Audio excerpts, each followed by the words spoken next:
we are watching murderers go free. They hide behind their badges, they hide behind their white privilege, and they use the excuse that they fear for their lives to murder our young people in cold blood.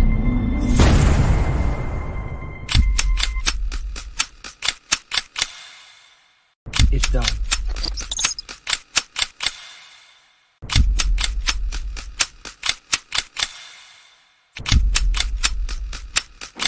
Ex, my brother. No. Don't think about it. All you self-righteous assholes do is march and destroy your own communities. Killing me won't change a goddamn thing.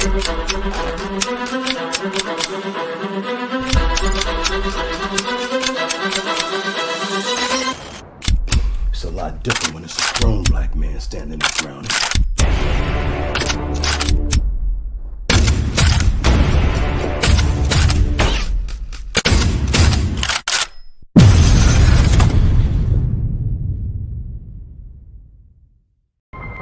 You're watching America This Morning, America's #1 early morning.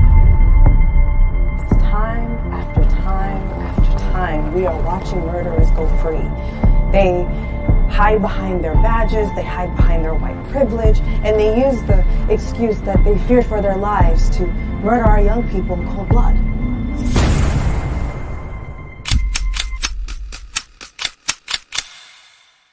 It's done.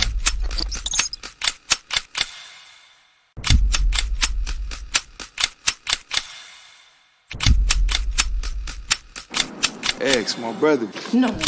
Don't think about it. All you self-righteous assholes do is march and destroy your own communities. Killing me won't change a goddamn thing.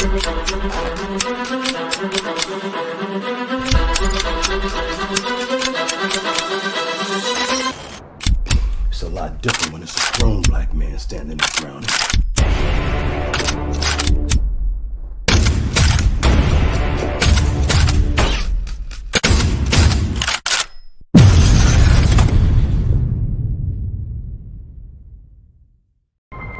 You're watching America This Morning, America's #1 early morning. Time after time after time, we are watching murderers go free. They hide behind their badges, they hide behind their white privilege, and they use the excuse that they fear for their lives to murder our young people in cold blood.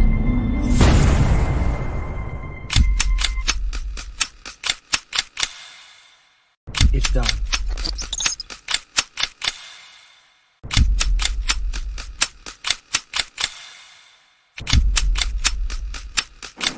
Ex, my brother. No. Don't think about it. All you self-righteous assholes do is march and destroy your own communities. Killing me won't change a goddamn thing.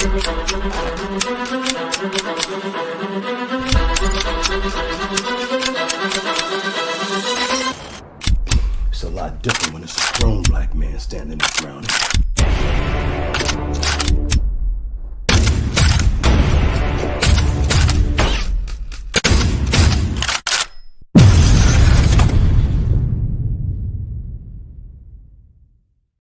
The show, y'all. Welcome to the show. I appreciate y'all coming through. Why am I so dark? Hey, okay, the light is coming in. The light is gonna work its way. And what up, JP? JQ? What up, big homie Coop? That's me. Okay, well, peace. Well, don't leave then. Nigga, leave. Nathan Smith, Keno. What's up, Eric? Oh man, what else we got? Young Bruce, Bud versus Spence, Chris Lane. And I appreciate y'all coming through. Without further ado, Lincoln Curtis, Gerald Hawthorne. Crowd goes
Lincoln Curtis Gerald Hawthorne.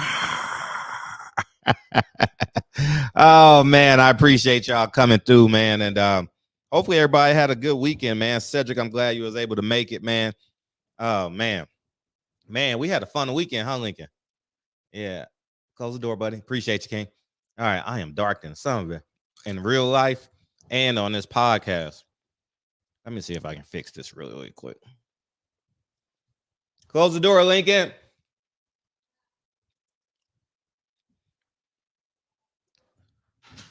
All right, I got to get up and cut the other light on. But anyways, man, welcome to the show, man.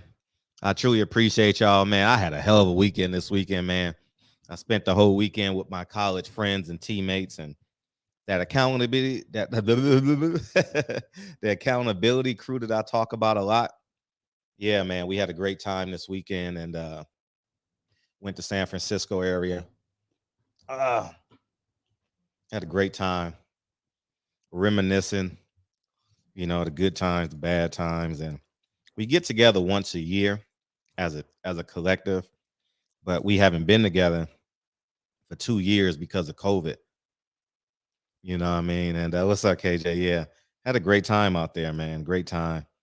And so it was just good to reconnect, man, with people that you love, man. And our kids were able to play together. I just had a great time, man. Had a great time. And it was nothing bad about this weekend. Everything was uppity up. You know what I mean? Everything was uppity up. And hopefully you guys had a great weekend too, you know.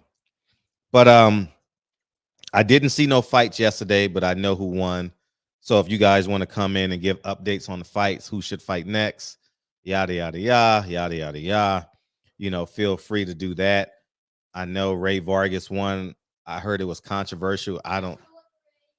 What's that? Huh? Oh, they here. Enjoy. Oh, man, our cousins, it never stops for them. Their cousins just arrived. But I heard Ray Vargas' fight was controversial. I don't know. You guys can call in and update me and give me the skinny. I'm not going to watch the fights. Frank Martin won by knockout, 10th round knockout. And Rashidi Ellis, first round knockout. So it was a good night. I'm high on Frank Martin. I'm very high on him. I didn't get a chance to see him fight. But at some point, hopefully he fights real soon again. Hopefully they put him on the he should be on like the Raul. You know how Raul is fighting real consistently? That's in the David Benavidez camp. They should put him on the fast track, especially because he's associated with Errol Spence. I think that would be great for the young man. And he has an awesome trainer in Derek James. I think Derek James already won Trainer of the Year. I do. I really do. I think it's all academic. Not unless Errol Spence lays an egg. If Errol Spence lays an egg, then yeah. I mean, but if that Errol Spence Terrence Crawford is competitive and Errol Spence loses, I think Derek James still wins Trainer of the Year. But people will be more inclined to give it to Bomac. I think he's doing a hell of a job with his 3 fighters. You know, he got 3 wins in 6.5 months. So it's pretty good. I wish they would fight more, you know what I mean? So people would get their proper recognition. But anyways, in the meantime, between time, so that's all in boxing. I did see a headline by Blue Blood. It said it's 100% going to happen. And then I watched the Errol Spence interview. It was a 2-minute interview, so it's easy to watch. As 100% going to happen this year. So, which is awesome. And I believe it's going to happen, man. They have nowhere to go. And they're going to have to everyone's going to have to make some concessions, I guess. I don't know. I'm not even going to I want them to get as much money as possible. And, but we'll see how it plays out. I don't know what's going on with the Crawford camp, but we shall see. But keep me updated as they will give it to Eddie Reynoso, right? But keep me updated as the stuff goes, because, you know, I'm a one-man show. So I definitely need y'all, man. You guys are huge assets to the community. And this weekend or Friday, you guys sent me the video that Dante put out. Was it yesterday or it was this weekend? I know it was this weekend. And I knew it would send shockwaves, like I knew it would reverberate So I was like, we might as well do a show on this, man. But tomorrow's show is gonna be fun too. You know what I mean? False prophets in the Black community, man. And I think that it's gonna be a good show. So make sure you guys are here tomorrow night as well. And don't forget to go watch Checks and Balances, y'all. The show.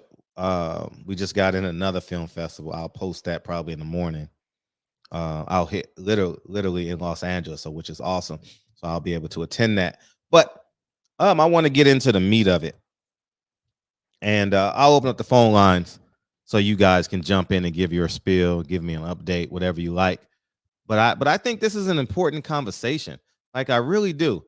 And the reason why I think it's an important conversation is I say this all the time.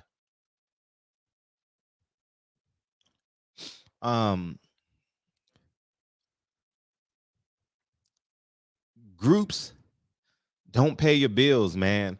Groups are supposed to be the allies to your last name. And I think we've gone the other direction where we think our last name needs to be associated with these groups. And case in point, when a athlete plays, since it's a sports show mostly, when an athlete plays for a professional team, their whole life gets associated with that professional team. And then when they get 34, they get traded. And their life is upside down. You know why their life is upside down? Because they associated everything in their life with that team instead of knowing that I'm going to use this team for my last name. And then they get traded. Then they get angry. They're on Sports Center. They're on Sports Center cussing and yelling and fussing and fighting and just really, really angry. You understand what I'm saying? And I think that's where we go wrong. I'm talking about us as a society, not Black people, where we go wrong. And truth be told, that professional team is supposed to advance you. And we have a tendency to associate ourselves again with that entity. And I think that's one of the problems here. You know, I remember when Dante created that. It was a long time ago, man. Me and Dante used to ride out together a lot as it pertains to the accountability in boxing as to what we believed in. Whether we was right or wrong, history will prove us right or wrong. And there were times when, oddly enough, because his platform was bigger than mine at the time, I would get credentials and he wouldn't. And I would fight for him like he was my brother. And I would use my resources to get him a credential, and it would 9 times out of 10, it would work out. And oddly enough, it was, and truth be told, it was 70% of the time it was for PBC fights. Like it's just odd, you know, it was just odd how that worked. And I think Dante and I ran for like 2 years, and then he took his flag and went to Thailand, and it looks like he's doing well over there. And so I do want to give him credit for being tough enough to go against the machine. You know, you got to give people credit, man. Don't lie. Don't enhance your story with a lie. You know, I believe you got to be forthright. He went against the machine, and I don't think Dante truly wants to upend the machine. I think he wants to broadcast it, you know, because he would still be here. You get what I'm saying? He would still be in America if he really, really wanted to fight, but he wants to use from a media perspective. I got you in a second, Birdman. And so I think he should be praised for that, for creating an avenue that goes against the grain. And that's a tough thing to do when literally 90% of the people are literally going to be against you. So you got to give Dante credit for that. And then as it pertains to 78 and the LDBC, you got to give the man credit, man. Whether you agree with how he conducts business and what he says, I think the umbrella he created for people to congregate, I think is beautiful. You know, I genuinely do. Like there's nothing I can say that can say it's bad conceptually. Like it's what people say in their videos has nothing to do with the umbrella. You know, I think everyone has a tendency to make anyone who's a part of something monolithic. You know, I don't think that I don't think no part of society is monolithic. But why we get called monolithic a lot of the times is because we always want to associate and we feel comfortable around what we have in common with people. So the narrative will be, in order for us to work together, we have to think alike, you know, and that may be one of the reasons why we want to give the monolithic tag. And I believe that both are good conceptually, like, and I think that's where it's at. You understand what I'm saying? I don't think neither entity are in position to like have power in the sport of boxing. You guys may think of it as power as a freedom of speech. That is power, but I'm talking about like like the ability to literally change boxing. The conversation has changed, I believe, a great deal. But I think boxing literally just uses my platform, uses old media, new media, LDBC, and whoever else. I hate LDBC. I love LDBC. I love new media. Whatever the case may be, boxing uses us. I've never heard Bob Arum say, you know, I'm going to call new media and do something with them. I've never heard that. I've never heard Eddie Hearn publicly say, well, I want to do business with the LDBC. I've never heard Oscar De La Hoya say, you know, that new media group, you know, what they do is they find weaknesses. So let's say, use me as an example. I don't want to isolate anybody. I think Fred has a weakness. I think I can penetrate his, you know, I think I can get through to him. And what they do is they bring their boys in and they use and they leverage us. That's all it is. It's not. I've never heard a boxer, and it may be down on the lower ranks, you know, but I'm talking about like fighters say, you know what, LDBC stamp Deontay Wilder has. I'm talking about in terms of business. Like I'm bringing new media to the table. I'm bringing LDBC to the table. I'm bringing old media to the table. You understand? So I don't think that. I think that's where we need to be.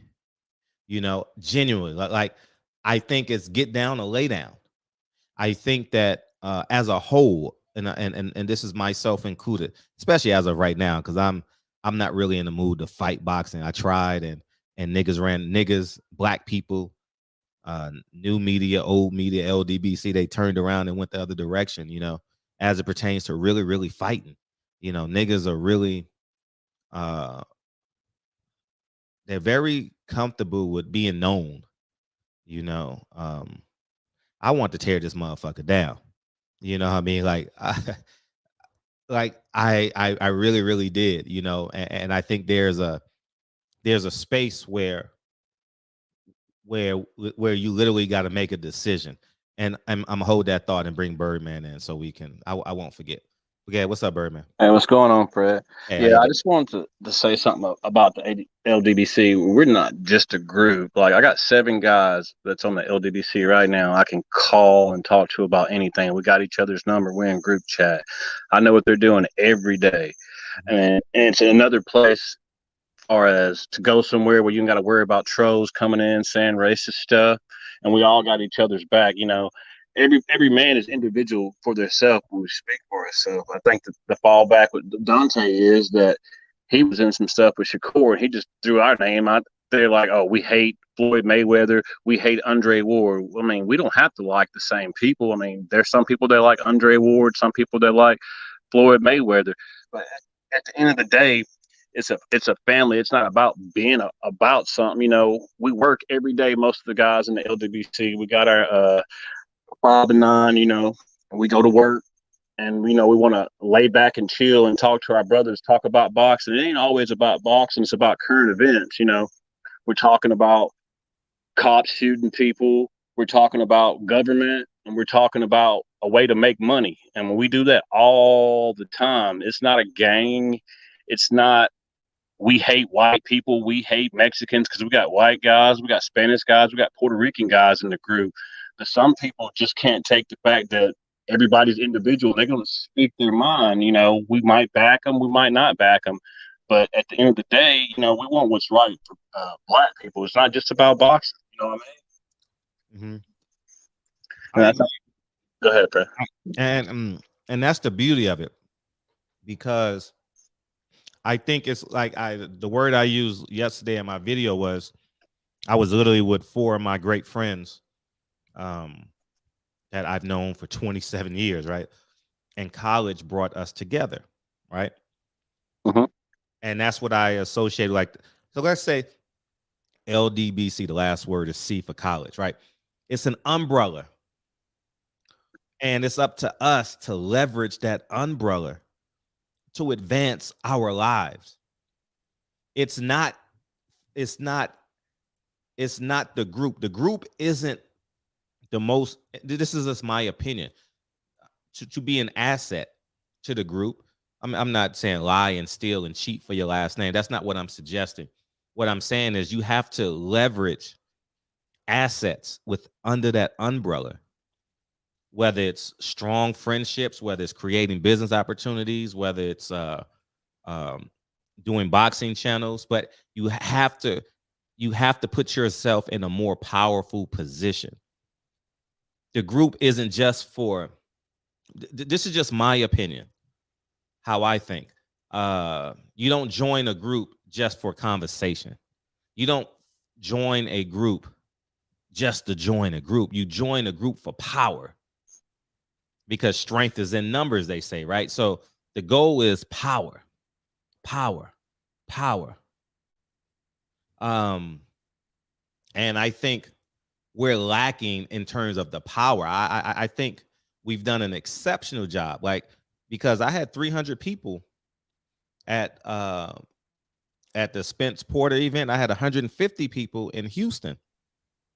So I understand the value in it. So you can't get me to say, oh, this shit. No, I think it's beautiful. What I'm saying conceptually, like the organization, like what it's meant to do is beautiful, like from that construct. But we got to go further than that. Because I'm sorry. Go ahead. Well, you got to think LDBC is still a freshly new group. We survived. They survived a lot of groups, and we saw it. We make every individual accountable, because we've got to watch what we say, because we got to carry ourselves a certain way. If you carry yourself a certain way with the LDBC, it's also going to make you a better person and carry yourself a certain way out in life, and how you treat people, and how you want respect and how you give respect. And like, there's guys in the LDBC that have businesses, and like, for instance, Woke, he builds houses and he builds everything. If you need some help, or if you need a hookup, Woke can point you in the right direction. If you need stuff like dealing with cars, Ram, he can put you in the right direction. And music, I Am Ill Will, music produces, plays, and everything. It just motivates us for life, man. Not just because it's that group. And I'm motivating myself to try to be a businessman myself. And then we talk about our kids, they'll tell you, they'll keep you in the right direction, tell you, man, no, don't do that, man. Don't mess yourself up, man. That's what I got it for. It's like you have your accountability group. Yeah. That's basically what we are to each other. Exactly. And that's the beauty of it. But from my vantage point, I can't quantify that. You understand? I only can quantify how it correlates to boxing. I can't correlate. I can't sit and quantify the the relationships that you've had. So I'm not gonna go like the personal. But I also say this, Fred, like, and like with some of these boxers, man, if it wasn't for being in the LDBC, like we probably wouldn't get a chance to talk to them because I you know, agree. like, some people are starstruck and you know won't get a chance. But with the LDBC, we can talk to these people that we think that are unreachable. You know, and the boxers that don't want to deal with us, that's fine. We're not gonna hate them. We wish all of them well. Like that's individually or in the group. I wish all of them well. But at the end of the day, man, they got to see that we want what's best for them. We hate to see them getting fucked over. We hate seeing black people or anybody else getting fucked up, but we just want what's fair, you know. And all this fussing stuff, like people bringing up unnecessary stuff, it don't make any sense. Mm-hmm. I just feel like Dante Boxing Nation, he was wrong for that video, man. We out of the blue, just bring us up. Mm-hmm. I mean, there are people that don't like the LDBC, but they have plenty of chances to go on platforms and you know speak why they don't like us. But they never do. They'll sit in the chats and talk about it. I mean, I'm always around if they want to say anything. I'll let them know that we're not about them. We're not going to lay down and you know let people just dog us out. We got to clear our name and say we don't stand for all that fuckery. You know what I mean, Fred? Right. And you have every right to do that, and feel free to use this platform if you need to even say that. But I can't quantify the actual interlockings of your 5 or 6 guys that you talk to every. Excuse me, you said 7. Your 7 guy. I can't quantify that. Only can quantify as it pertains to boxing. You understand what I'm saying? So that's why. That's why. You know, sometimes greatness don't have to be seen for the world to see. You know, we can do it. You know, incognito, where your people that you're accountable to, your friends, people you don't want to let down, they know what you're doing. They know what you're going through. And that's kind of how the LDBC is. People might think we're just all about boxing, but we want to see people make it. We want to see people get money. We want to see people get rich. We want to see people flourish. Yeah. Anybody flourish. Mm-hmm. Well, I mean, that's all I got to say. I'm going to sit back and listen to you, Fred. I appreciate you, dog. Yeah. And you can't. I mean, I had 300 people at my event, dog. You can't sit here. Like, that's what I'm saying. Like, I didn't agree with Dante when he said this. Like he's disassociating himself. I don't like that. You understand what I'm saying? Like, you can't discount the networking that is created. You can't discount it, dog. Like, it's a beautiful thing, man. Like, you guys got to understand something. Like, whenever someone creates something, you have to give the man or woman credit. And I think if we were grading the idea and what's actually happening in terms of people loving each other, and you got to give 78, 100%. Like, you can't sit here and say, no, it's because you disagree with somebody in the group. No, you can't do that. You like, because you disagree with someone, you hate the group. I think that's immature. You understand? Like, I think it's a beautiful thing. Only can talk about boxing. Okay, that's it. I can't. And I want you guys to call in and express your beautiful, positive, negative. I don't think it'll be too many negatives, but feel free to call in. I'm sorry, I didn't open up the phone lines. Like, for example, Blue Blood had a co-host named Kurt Sugar Anderson. He passed away. It sent shockwaves throughout the community. I cried, you know. 2 weeks before he passed, I think Blue Blood and I was on the phone for a couple hours, you know, and like, those relationships are priceless. And I think we lose sight of those, how beautiful, but I can't quantify. You guys understand where I'm coming from.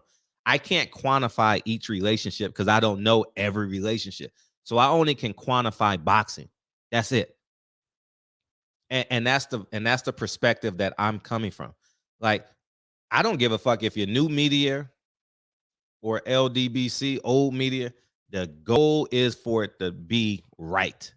I don't give a fuck about fair. Oh, we got to be fair. We got to have equality. We want right versus wrong, right? At the end of the day, Like we're coming up on the 1 year anniversary of Mikhail Fox. You know, no one's talking about it because it's no one's favorite fighter. So we just be quiet and we just go on and we just root for our favorite fighter because Mikhail Fox is just a journeyman. You know, he's on the B side, as Kyle would say. You know, 972. What's up? What's up, Fred? Hey, what's up? How you feel? When we gonna talk about whether or not OJ did it? I think he hired somebody. Yeah, we need to do an OJ segment. All right, let's do it. But what I was called about, man, was you know, I've been on the Dante. I started listening to him way back. Him at 78. Remember when Floyd Mayweather was getting bashed real bad on YouTube and everywhere, and you know, Dante Boxing Nation, and you know, that was one of the in 78. I think it was one of the first people I heard that were giving an alternative, you know, to the narrative those other people were giving. And I got on the LDBC, probably around the same time I started following you.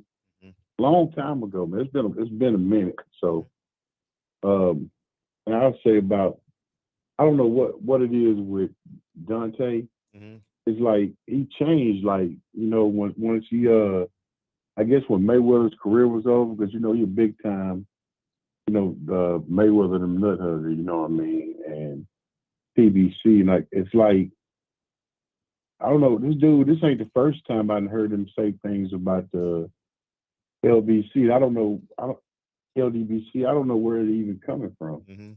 Nobody talks about Dante's Boxing Nation. Nobody, you know, I don't get where he got all this hatred for the LDBC, when people in the LDBC don't even mention him. You know, I listen to Blue Blood, I listen to Trill, BFTV, 78, and I thought you were part of the LDBC. Hell, I didn't know. Those are like my brothers, man. Like we go to fights, we hang out, we go to dinner, but I'm the guy that'll never join a group. Like I'm too independent at this point. You know what I mean? That doesn't mean I don't love them. That doesn't mean I won't support them. You guys understand? Like I always got to let you guys say, as much as I love Malcolm, I would not have joined Muslim Mosque Incorporated. I just would have been an ally. I wouldn't have joined the group. Yeah. I wouldn't have, you know, and that's just my personality because I like moving under my own recognizance. You know, like I like being independent. That doesn't mean I lack love. You know, that doesn't mean that I won't. Go ahead. I mean, but the past couple of videos I just, you know, kind of Dante's been weird. Like when he went at Shakur Stevenson, I'm like, it just don't make any sense. I mean, like, dude, you ain't even in the U.S., bro. Why are you over here stirring shit, man? You know what I'm saying? Why you do your thing in Thailand? You ain't going to boxing matches. You ain't really, you know, communicating with these boxers. But yet and still, it seems like you have a little jealousy or something going on with everybody else, you know. Like he want to be the only one or something. I don't know. You know what I mean? It's weird. I mean, but you got to be honest about it, Fred. What have you heard those guys say about Dante? No, I don't. And honestly, I think people like respect Dante. I don't think like I have no option. Like, for example, I can't get on here and say Dante has only been good to me. So I can't get on here and say he's a piece of shit, he's an asshole. I can disagree with him. And I think people misunderstand when I disagree. I disagree with a lot of people in the LDBC, and there's a lot of people I don't subscribe to in the LDBC. There's a lot of people I don't know. Well, exactly. I don't media, whatever. Either. Yeah. So I think people get misunderstood. Just because I disagree with you, that doesn't mean like I disrespect you if he knew anything about the LDBC, he would know everybody has an individual voice. Yeah. Nobody is the same. Nobody has the same opinion. You know what I mean? Right. Just like you got some like Earl, some like Bud, some like this, some like that. You know what I mean? So I don't. That's why I was like, I seen it. I'm like, where is this even coming from? This is weird. It was man. out of place. It was misplaced. I would agree. It was that because it took me in a loop because I knew it was a different video when I get 20 DMs getting the same video. Like as soon as it dropped, because when I went and checked it, it had like 3,000 views, right? So I was like, damn, this must be a potent video. Then I watched it Saturday night, which was yesterday. And then I responded to it. Yeah. I think it was like clickbait or something. I don't know. Maybe money getting tight over there, and he trying to. It was definitely out of place though. Like stir up something to get some views on his thing or whatever. Well, I don't know. Well, it's working. I'm doing a video on it. Yeah, but, I mean, it's weird. I mean, that's all I can say about it. It was like somebody that you don't have never done anything to. Yeah, I think all of a sudden they just mad at you. I think it's a good. I think both of them are good because if you think about it, I started under the new media banner. If it's Dante's, he gave me a space where many of y'all I got introduced to y'all through his network. You know, so I have heard guys say shit like dropping that dub on your boy Raymond. You know what I'm saying? Motherfucker steal shit, press 1. Campsite. Motherfucker steal shit every day. You know what I'm saying? I ain't never heard LDBC talk about we're new media. LDBC is line, den, boxing community. Yeah. You know what I mean? But it's all considered new media if you just want to be honest about it. Yeah, and you know. Yeah. But LDBC people don't run under the banner of new media. It was but it very, doesn't very matter out at of the place. end. It matters from a contextual standpoint, but at the end of the day, both of the mission statements is to dethrone boxing as usual. That's the goal. So for example, once upon a time, Fred was the hottest motherfucking boxer. I had 2 or 3 stints in boxing where I was the hottest motherfucking boxing, right? Yeah, I remember. I used to hear you up in there asking them questions. Yeah. Facts. Yeah. It's Way back over. when you used to go to all the fights. It's over. Those days are over. So you know what I'm gonna do? Champ side, blue blood. I'm like, it's not about that. Like, it's like, okay, I don't know if you want to call it a baton. I don't know. It's their turn.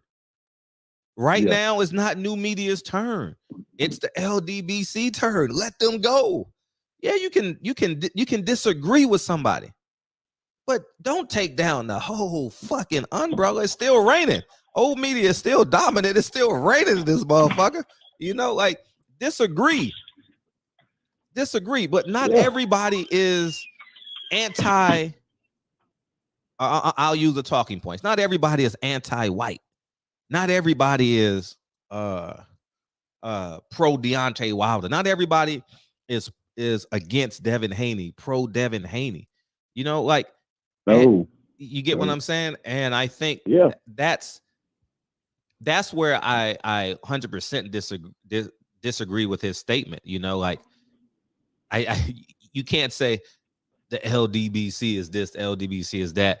And regardless, people are always going to say new media, LDBC, like it's always going to be like a mesh point. It's always going to be a mesh point. Always, forever. If you're going to run it, it's always going to be a mesh point because people are going to associate that with blackness. So people are going to say, that guy that's rooting for Earl Spence is black, so he's a part of the LDBC. You know what I mean? Or he's a part of the I've heard that a lot. Yeah. I've seen that a lot. So I mean, there's always that mesh point is never leaving. Mesh point. If I was more passive in my approach, people would associate me. If this was 1961, people would associate me with Martin Luther King.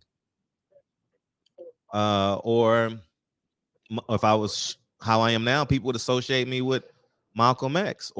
But there's always going to be a mesh point with the civil rights movement. You get what I'm saying? It's always people want to work for both. Like now, you just basically say, you know what? You made people who like and love these groups have to make a decision. Yeah. Like, why? But Why can't Champside say, because he understands? I don't know. I can't speak for him, but this is just my understanding. Like, okay, he fucks with so let's say he fucks with Blue Blood, right? Blue Blood is LDBC, and let's say he fucks with Ego, who's I believe is new media, but according to Dante now he's not. So I'm like, what the fuck? Like I thought it was, you know. So now it's like, hold up. Now Dante is gonna be by himself on an island, and brother's gonna be like, I can't fuck with you because you disrespected 1,000 black men. I mean, I'm gonna tell you though, let me tell you, it's the black narrative all the time. You know, it's like just like white people, they think that, well, the people in Africa, Africans sold their own people, this or that, as if people in Nigeria and people in the Congo know anything about each other. Two different countries, you know what I mean? Just like, you know, white people understand that Irish and Scottish and English people are different, but they always lump all those black people in the same boat. You know what I mean? Just like lumping Martin Luther King in the same boat with Malcolm X when they have two always different going to be that. You're right. It's always going to be that. You hit the nail on the head. It's always going to be that. You know, it's always going to be that. It's never going to change. It's like all 6'7" people. You play in the NBA. No, I'm a doctor.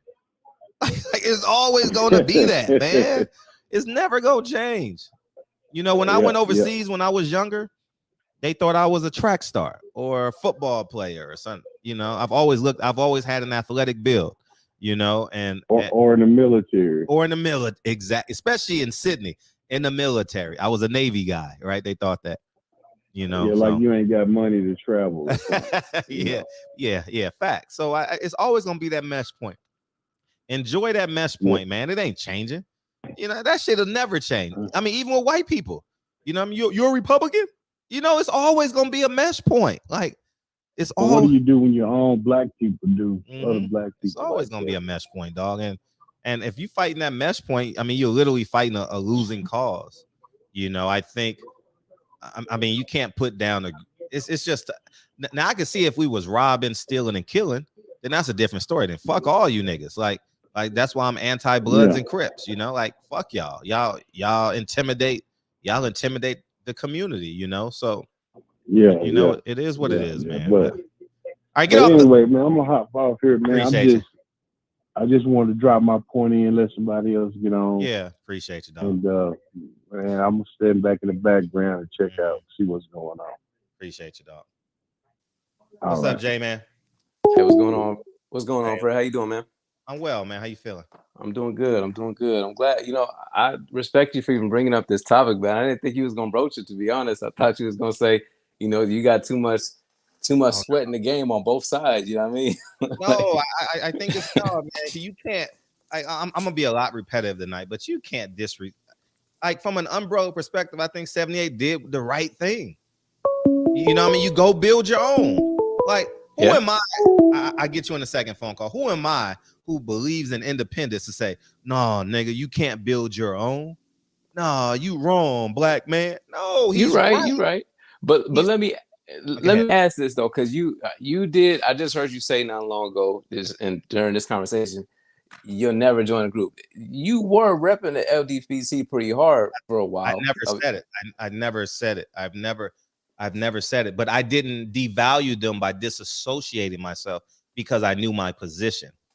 And I've had this conversation with 78 a million times. Like, I'm not going to devalue them. Like, so for example, if someone comes up to me and say, yo, I'm just going to keep the conversation going, I'm not going to devalue them. Nah, fuck them. No, why? No, of course not. Yeah, it's no point. And I have brothers that I genuinely love that are a part of the group. So I can't create a relationship where you only could talk to me on Monday because you're meeting with them. You know, so it is what it is, man. And I mean, when you used to end videos saying, you know, shout out to the LDBC, and that seemed like a thing that a lot of the members or the prominent members of the group would do. I always thank them. And if I was on my last breath, if I was dying, I would thank them. You know, if I knew I had one day to live, I would thank all the brothers in the LDBC for supporting my channel. And I would thank Dante, you know. I would, you know, it's just the truth. I definitely think. Go ahead. Oh, go ahead. I No, think they definitely both have their. Sorry, man. I'm gonna just say this. I keep on cutting you off. Go ahead. Go ahead. I think they both have their place, but just to be objective, do you believe that Dante, like, if I'm being objective here for a second, has any room for argument? Like, essentially, before this long one he did that everyone's talking about, it was months back when he was upset because he felt like some of the heat that they were getting was affecting his bag or his access in some of these fights and this and sort of, because they would say new media, and he's like, this is a separate thing. I know we all look the same. I know it's easy to lump us together, but they doing their thing. We not pushing the same thing, and you messing it up for me. Like, from a business perspective, can you understand his frustration in that instance, or does it have to be that, oh, you taking your people down? You know what I mean? I think to say, hey, I'm the owner and operation member and all that, sure, but I wouldn't devalue. Like, it's I've been offered $50,000 to basically be an informant. Dang. And I mean, I don't know, a boxing informant. It's nothing hideous about it. Like, I ain't gonna commit no crime or nothing, but but to tell on my platform and then to talk negative about other people, I declined. About 3 years before COVID, I was offered $50,000, and I declined. And I don't know if it was real or it was fake. Were they trying to get me on the record to say, "Oh, I told you"? I don't know. I'll never know. Yeah. But I think you just got to give respect where it's due, man. Like, and I don't think it's right. If I was in support of Malcolm X in 1962, I wouldn't disrespect Martin Luther King. I would disagree because I don't believe in sitting in restaurants and getting beat up. I don't believe in that. But I wouldn't disrespect the civil rights movement. Of course not. Because you also got to keep in mind, Rosa Parks was in attendance when Malcolm X gave the Ballad of the Bullet speech. And she is the second most important figure. Well, maybe third, because you may say Emmett Till, Martin Luther King, or Rosa Parks in the civil rights movement. Yeah. And she was in attendance in the Ballad of the Bullet in Detroit. So that's the mesh point, and that I'm trying to help us make sense here. There's a mesh. But I think that you make a good point. You get see the issue when you said that. The only part where I disagree is where you said that he's put people in a position where they have to choose. And I disagree with that, because I feel like for most people that might be true, because people are binary by nature. But I think if you're a free thinker, you can look objectively and say, listen, I respect this person. I respect them. They may not rock with each other, but I'm gonna just chew up the meat and spit out the bones. We all got family like that. If you in a big enough black family, there's members that don't like each other, and you just respect them all. Keep it pushing. You know what I mean? But I feel what you mean, that there's this toxic nature where it seems like we can't ever exist within an industry without finding some reason to beef with each other. That's unfortunate. Yeah, and what you say is accurate. And yeah, you're right. Yeah, you're absolutely right. You're right. Yeah, no, man. I like I said, I respect you for talking about it. I'm glad that you're diplomatic about it though too, because I know I've seen the early videos where Dante did do a lot for you and put you on, and did a lot. Gave you so I respect that you're not coming on here being like, man, that bitch ass nigga like that. Yeah, I'm glad you're not doing that. Anyway. Exactly. I don't even do that to people who hate me. Like people who say, "Oh, you didn't marry a black woman. Oh, I hate you. Your kids ain't shit." In my mind, I'd be like, Dre has saved more black lives than you. Like, literally, like, she saves lives every day. Literally. So I sit back and I marvel at what's the bottom line. More black lives or less black lives? What's the bottom line? So the point I'm making is it's okay, because I understand what my purpose is. My purpose is for my last name to be here till the sun dies. That's real. And that's until we run out of oxygen. That's my only purpose. That's why I don't bend. That's why I won't go to Hollywood. I've been offered to go to Hollywood for not recently, but when I was hot, I was real hot about pre-COVID. When I did the Floyd Mayweather documentary and I was nominated for an Emmy, I was hot than a motherfucker. Got offered Yeah. 7-figure deals, first look deals. I said, nah. I Hey. didn't, and I didn't even have the money that they offered me. Yeah. I believed I would get it. I said, nah. And, Let me ask you. Yes, please. Since you on that real quick, I'm gonna listen. I promise you, and now you know I respect you, so it's no disrespect. And if you can't answer something, I understand, and I'm not gonna press you for it. But I'll be mad if I didn't ask this with the situation. Maybe I missed it because I don't catch everything. So if you mentioned it, you could just say, you can go to this video. I talked about it, but it seems like I didn't see much of a response when people was coming for your name, like the whole Charleston White situation. Like, man, is there any reason why you didn't? Or that's like Charleston White being Charleston White? Because guess what? If I didn't pay him, he would have said I didn't pay him, right? True. When he came on the show, he told you that I paid FDQ Duck's family. How you pronounce that name? He came FBG Duck, I think. Yeah, thank you. He came on here and told you that I paid the mom. So I'm like, dog, this is all cap. This is all cap. Because the same place you pay is the same place you ask for a refund. True. You get what I'm saying? Like, so I know it's cap. And I said, send me the number so I can look at the receipts, because the same number he gets on his end is the same number I get on my end.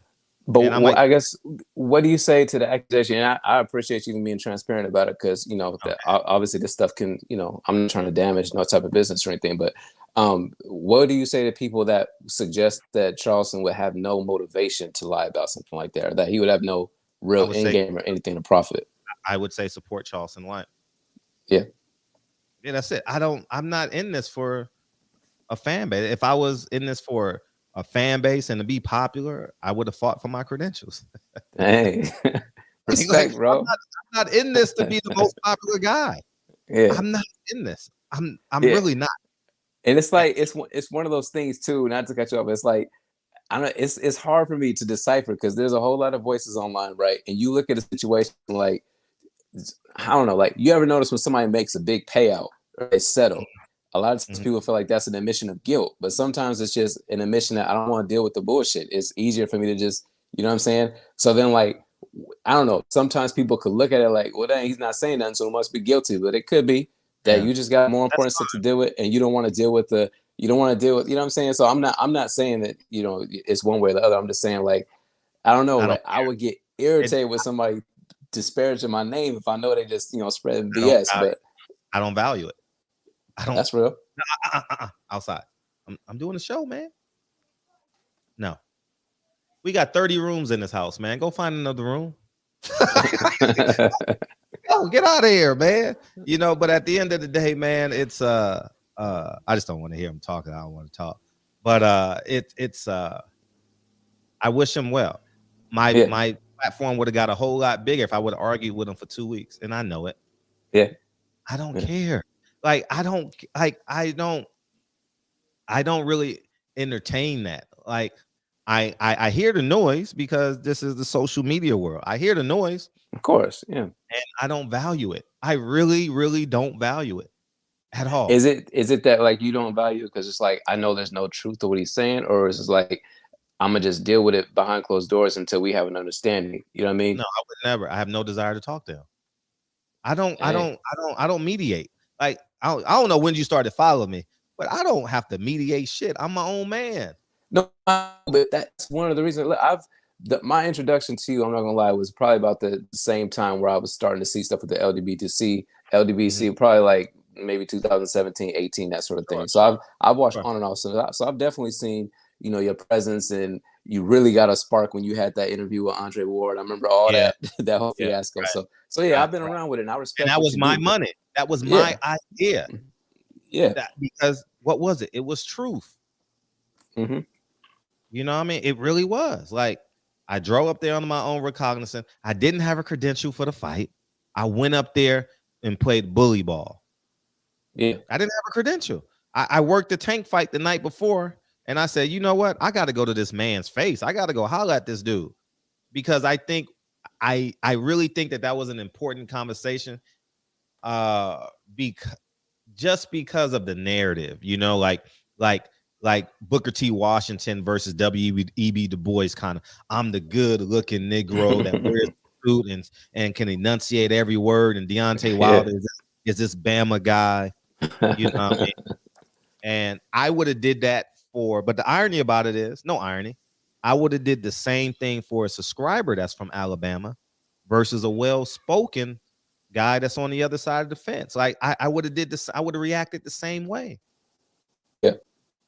I didn't say, listen, when I go to dinner and I invite people, I don't say, and everybody knows Fred pays for dinner. It's just what I do. You right?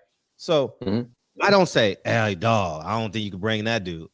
The five of us gonna eat. You know what I mean? You know what I mean? It's just what it is, man. And I think that there has to be a balance.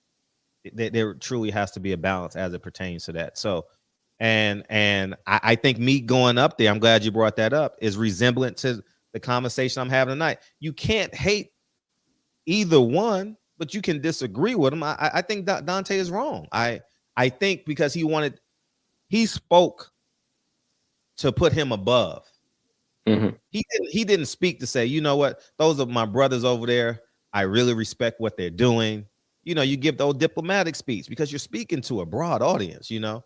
And you know, I respect everything that they're doing over there, but you feel like it kind of came off like, I don't sit with them dudes, sort of thing. And they're beneath me. Yeah. And they're beneath me. They're a whole bunch of thugs over there. You know what I mean? They you know, and the energy and the veracity in which he spoke, you know, I didn't agree with it, you know, and there's a lot I don't agree with even Trill and 78. I don't agree with them, but I disagree with them. I don't disrespect them.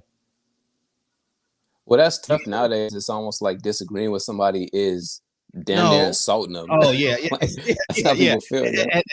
And that's because you know what that is? 7 out of 10 kids in our community are growing up without a father. Damn. Damn. I didn't want to take it there, but you ain't wrong. But the fact that a grown man will blow his top because he's not rooting for Deontay Wilder. So he's a coon. Yeah. I mean, listen, I'm gonna be honest with you. If I could, since you took it there, I felt the way. Well, hurry up, because you got a couple people waiting. Hurry up. All right. I'll be quick. I'll be quick. My bad. Right. I felt the way on that, and I forget the brother's name. It's probably better that I don't remember his name, but it was somebody on your platform that was talking about how like he wanted Tyson Fury's trainer to die or some shit. Oh yeah. It's not that damn serious. Like, it's emotional stuff like that you know got brothers out here unstable, in my opinion. But you know. So you stay on. I just think people should be taking it too seriously. But you know, I appreciate you having the conversation. I appreciate you taking my questions about the whole Charleston situation. I'm not trying to dirty your name. I just want to get your take on it. You know what I mean? So it's fine. You can't. You can't. Yeah, no. I wouldn't. You can't. I wouldn't want to if I could. I'm so independent. It don't matter. You can say whatever you want. I respect it. Yeah. Shit. Appreciate you. All right, bro. Peace. Yeah. What's up, Dion? What's up, man? How you feel? How you been, man? I'm great, man. How you feeling? Man, I'm talking about, man, it's another life tester thrown at me, you know. I'm on layoff to September. Oh, okay. You know what I'm saying? So just enjoying nature. Kids. More time with the kids. Okay. You know? Yeah. And I just been sitting back, man. And you know, when you got more time on your hand, you just be sitting back thinking about stuff. Man, Fred, man. Within 2 years, I've been at Whirlpool. I've been listening to you, bro. 2 years, everything you said has evolved. With boxing. Oh yeah. The stuff that I was in the dark with, that you helped me open my eyes to. You know what I'm saying? You help everybody's eyes too. And what I didn't understand is, I don't understand where all the hate come from. I just don't understand it. It's a new conversation. I just don't understand that, bro. I sat back and see so many videos made for you and stuff, and I'm like, all this man did was just open doors and just you decide what you go do with it. You know what I'm saying? Mm-hmm. That's all he did. Yeah, people think disagreeing with someone is hate, like disrespect. And man, then it goes back to the situation like where people be talking good and then like at a job or something, but like, man, I can't wait for these people to come in here. I'm gonna tell them how I feel and stuff, and I can't wait for them to come in here, man. I'm gonna tell them how I feel. You be like, man, all right. You get there, they get asking questions, talk about, do we have any questions or anything? Man, be quiet like crickets in there, but like, what happened to you saying something? But I'm the type of person, just like you, all right, I gotta get it off my chest. I know I'm gonna have a target on my back for the rest of the time, but guess what? I'm speaking for me. Yeah. You know what I'm saying? I don't need no group to speak. I can speak for me. Right. You know what I'm saying? And if y'all want to keep that lunchroom talk, keep it in the lunchroom then, but I'm gonna bring it to the people that we ain't gonna never see again. Right. To where it's in their ear and this is our last conversation. Right. You know what I'm saying? But man, I salute you, man, because some of the things that you done taught me with this boxing is happening, and you know what I'm saying, and all this extra stuff about Haney fighting Javante and all that, man. I'm like, look at my dude, like, bro, stop playing, man. Right. That fight is not happening. No, it's not happening. And he looked at me crazy, and I'm like, man, you a casual fan, you understand that? How would that happen? And then Floyd already said he's not making no marquee fights. He's not making no marquee fights. And then if you resign, and we already know the play. Man, and then man, boxing just going down, man. We need this Spence fight. Boxing need this Spence fight, bro. It's gonna inject so much into the sport. Oh man, it's gonna re-energize the sport. For You know sure. what I'm saying? For sure. And remember what you said about reason why Russell. Well, look how they did him. Yeah, look how Ray Vargas was his opponent, and Mark Masagaga got a fight 5 months later. He got a fight 5 months later, y'all. Yes. Do you understand that? Like Gary Russell can't get a fight. Man, come on, man. Bro. Come on, man. It make sense. Like all I say is I thank you. I thank you because I would have without hearing you telling me, and then it's breaking down just like you saying it. You know what I'm saying? And elementary wise, you know what I'm saying, to where we wonder why we ain't getting the fights. Now we understand why we getting the fights, and then you know you want to blame people for putting you up on game. Why are you getting mad because you didn't put us up on game, or what? Why? I don't understand it. Yeah, and because we've that blind loyalty is associated with religion as well, you know. So when a black messiah comes, like an Al Heyman, you can't, or Jesus Christ, or Malcolm X or Martin Luther King. In many cases, you can't question them. You know, if I was in the Audubon Ballroom, I would say, Malcolm, why are we not searching these motherfuckers? The fuck you doing? What the fuck are you doing, nigga? Like, nah, nigga, we got to search these motherfuckers. They just bombed your house last Sunday, nigga. Yeah, you got to move around paranoid. Oh, man. Like, and matter of fact, 7 days later in the same city, I don't know why you speaking. Man, he had that much trust, and he wanted to give that speech so bad. You know, like, so at the end of the day, like, as much as I love people, I would have been the same person. My spirit is the same.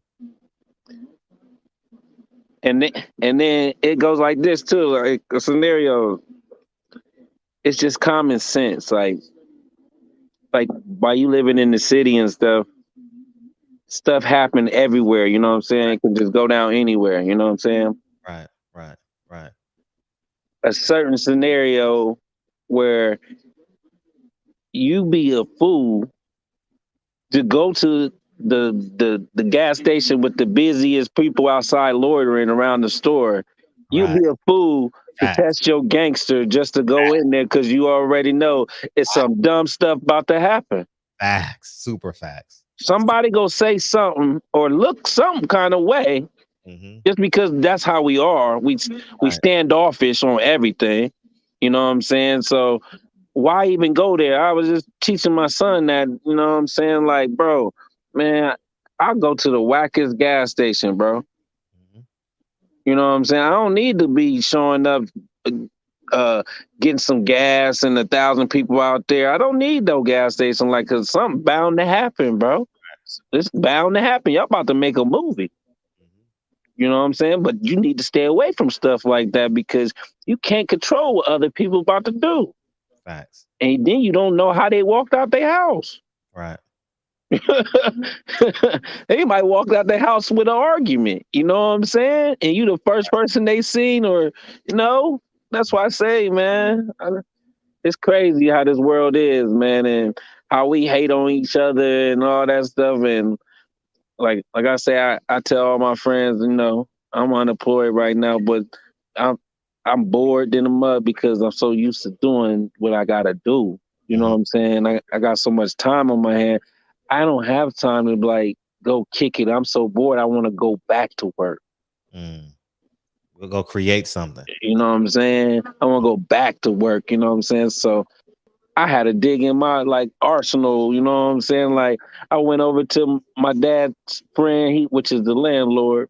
I went over there to like, yeah, man, my dad used to wash your car and stuff, man, but I can do it better. You know what I'm saying? He's like, oh, all right. He's like, well, I'll give you $200. You go ahead and show me. And I looked at it like, all right. So if I get 3 cars a week, that's $600 plus my unemployment. Oh, I'm cool. I'm cool. Allegedly, man. yeah, allegedly, I'm cool. I'm all the way cool. Man. You know, I'm all the way cool. You know. Well, no, I was like, shoot, but that's why I was teaching my son, man. Sometimes you got to dig in your bag of tricks, man. You got to, man.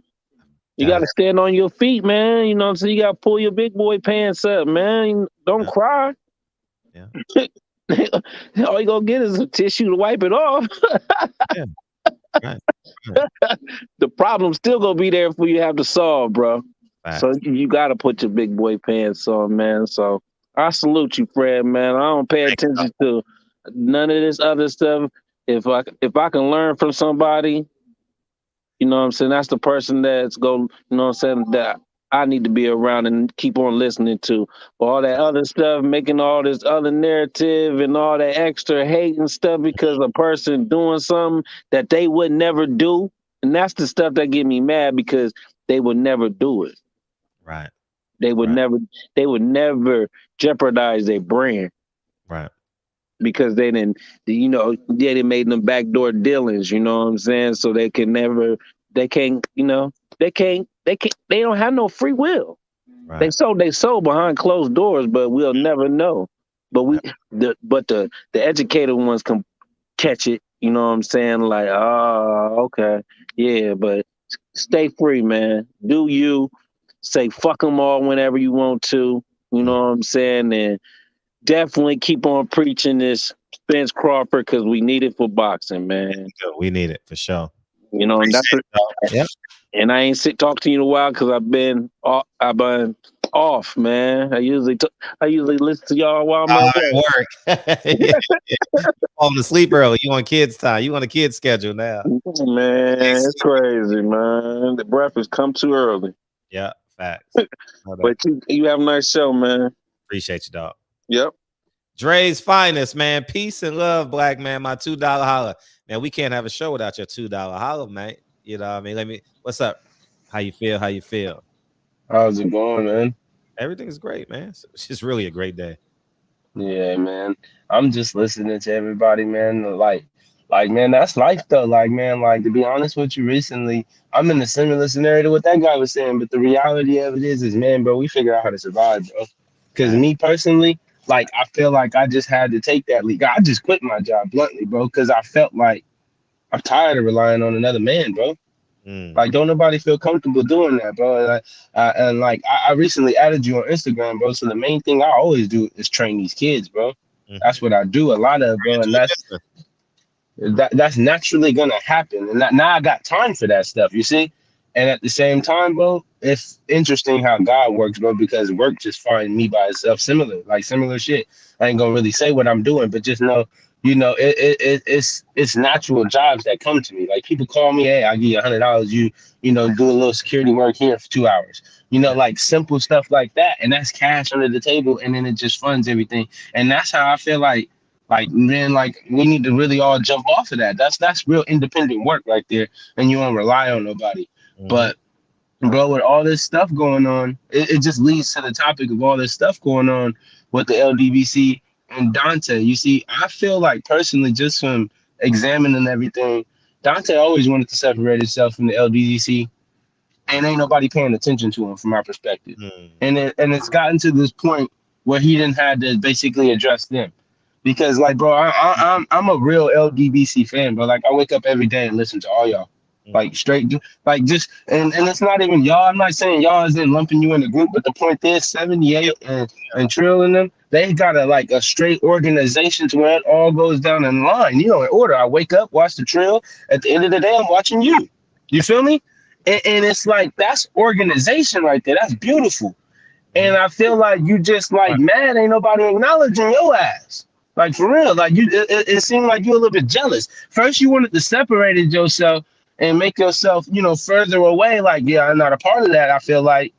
And ain't nobody paying attention. Like I feel like he's, like, falling off low-key, because I used to listen to Dante, but to be real with you, I don't even see his shit no more. Maybe it's because, you know how YouTube algorithm works. I watch you, 7, 8, Trill, and so it only shows me that stuff. But, like, I don't even be seeing stuff from Dante like that. And then when I see stuff, it's like this. It's like, why did this pop up out of everything? You see? What's up with this algorithm? Why is it showing me this stuff? He's getting a lot more attention now. Right. And I feel like he had to do that to get this attention. And that's really sad, bro. It's like childish. Like, Dante probably older than all of us. Really? like I don't know. I'm assuming, bro. No, I was just making about the whole statement, really. Not his age, but yeah, go ahead. Like, but you get what I'm saying? And it's like, I get like, it. so then you want to, like, and so let's just get to the whole root of it all. I mean, the whole, what is you trying to do? That's what I don't get, And I'm a real person. Like, when arguments start, it gets to a point where it's like, what's the conclusion here, bro? Like, what do you want? Like how what is the issue? Because that's what I don't get. And what is the conclusion? Because it seemed like it just kind of came randomly out of the blue, and you just started a bunch of stuff, and you don't even really know why you started this stuff. Now it's like, they, like, you kind of attacking them, like, they've been going at you, and ain't nobody said nothing about you. Like I said, I listen to everybody every day. Ain't nobody really. Nah, Dante's not the topic of the the day, and I feel like there's some real jealousy there. It's like, ain't nobody discussing you no more, so you do a little jealous. Now, I mean, that's my perspective of the whole the scenario there, but I don't know. You see what I'm talking about, though? And I mean, it's no, I can understand the interpretation of it, for sure. It's a valid interpretation, for sure. Could it be jealousy? Yeah. I mean, yeah. And then it just kind of shows as well, because, like, this scenario, by you doing what you're doing as far as making a video, putting their names in the title, now you're getting attention. Yeah, it's hard for me to call Dante jealous when he helped me. You get what I'm saying? Like, I completely understand. So it's hard for me to say, I don't think you're jealous of a black man, because you literally put a guy on who had 0 stars. You get what I'm saying? So I just think it's power. In my eyes, I think it's power. I think I want to be the most powerful entity, and I want to be in control. And that's what I mean when I say the jealousy comes in, because, like, it all ties to one, because it's like, yeah, you get the power, right? But you don't feel like you're in control because ain't nobody paying attention to you. You feel like like you said, he, like, not only did he speak a negative, it's about you, like, trying to put yourself above and make it seem like you're above everybody. Okay. Like you're the big fish and everybody needs bit. It's some jealousy when I hear that type of stuff. You know what I mean? It's like you said, you want control, right? And you jealous because you don't got control. Right. You see what I'm saying? Because it's literally the power. You know, like you jealous, you don't got the power. You jealous because 78 on a real note, he can say something and everybody will act accordingly. Everybody will fall in line and operate like soldiers, bro. Like soldiers, bro. And do you have that type of power? That's power. That's power. That's power. And it's like it's jealousy. I'm sorry, like it all leads to jealousy. He don't have to admit it that it's jealousy, but it's something about that bothers him. You know, like where's his army? And now he's gotten to this point where, like you said, and everybody keeps saying he's attacking everybody that was also saying new media. It's like, all right, like what's going on for real? You having like a midlife crisis, bro? Are you like you said, bro? Like, and you know him, Fred. That's your friend. I understand your point of view, bro. I completely understand. I've been a person that, you know, I have an image of somebody, and nobody can really like alter that image because of what you experienced with him. You know what I mean? So that's your experience with him. No, if I thought he was jealous, I would say I thought he was jealous. Like I'm not. That doesn't negate my friendship with him.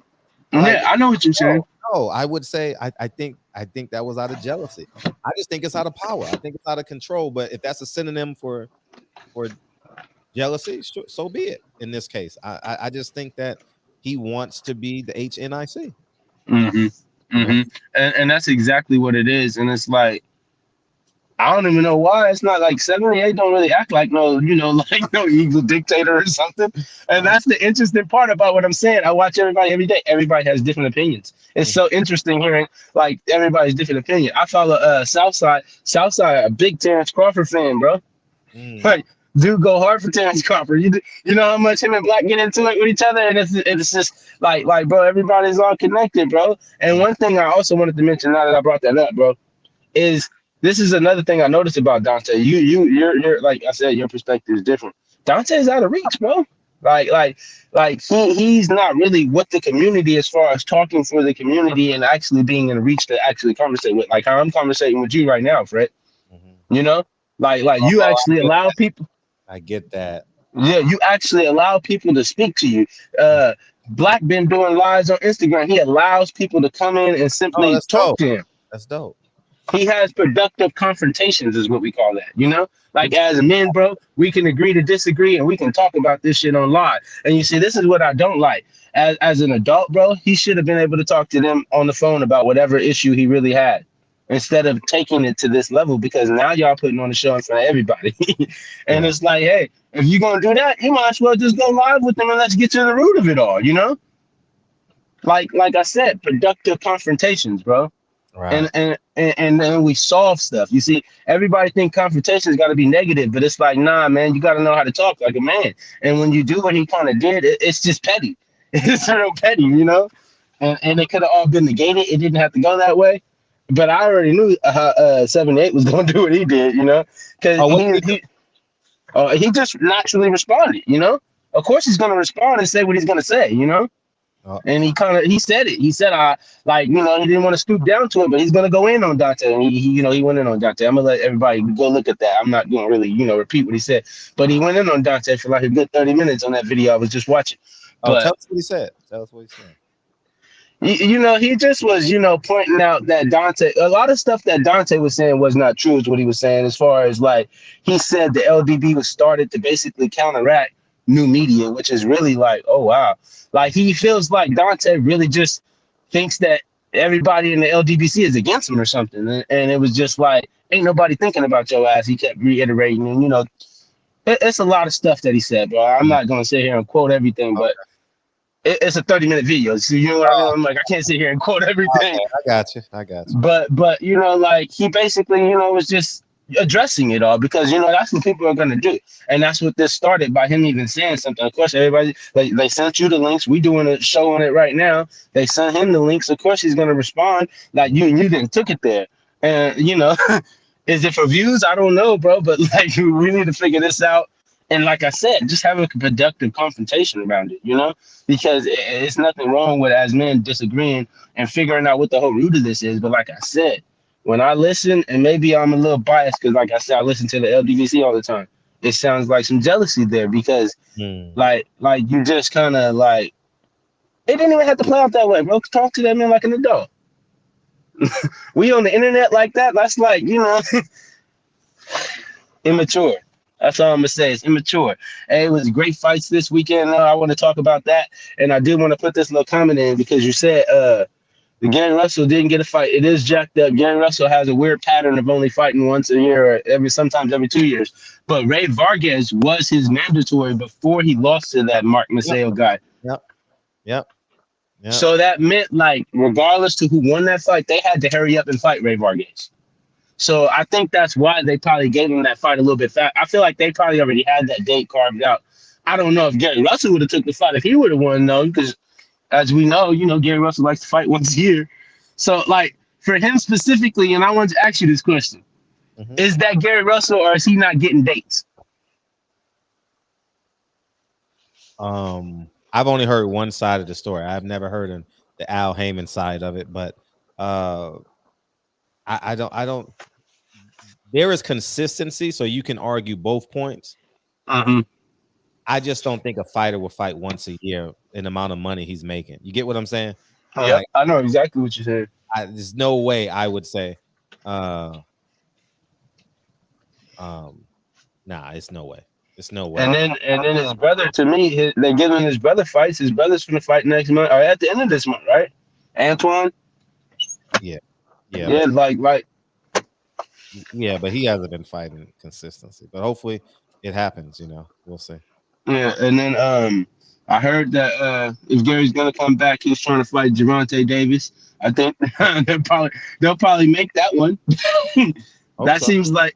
No, I hope so too. I think that's a good fight for their city, for their environment. But I'm starting to ramble now and just think of random things to bring up. But that Ray Vargas fight was a good fight, and I feel like styles make fights, and they somehow swapped Ray Vargas with that guy against Gary Russell. Gary Russell would have beat Ray Vargas. That's my opinion. Styles make fights. Gary Russell too fast for him.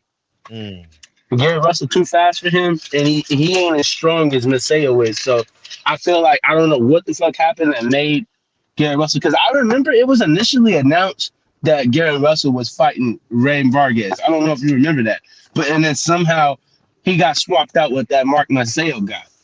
Right. And everybody was afraid of that Mark Maceo guy. He was supposed to be like the next Pacquiao. And from my perspective, bro, he barely beat Gary. Man, that match was a draw. He didn't take the belt from the champion. That was my perspective. But I'm going to go ahead and get off, bro, and let you get to other people. You have a good show, bro. Thank you, dog. All right, man. Peace. Yeah, feel free to beam in if you want to beam in. Yeah, there you have it. The phone lines are back open, and we'll move forward from there. The numbers at the bottom of the screen. Yeah, I just think at the end of the day, it was a poorly taste use of separation. You know what I mean? I thought Gary Russell had a draw one round. I don't know. I don't know. I don't score Gary Russell fights because he's so dominant to me.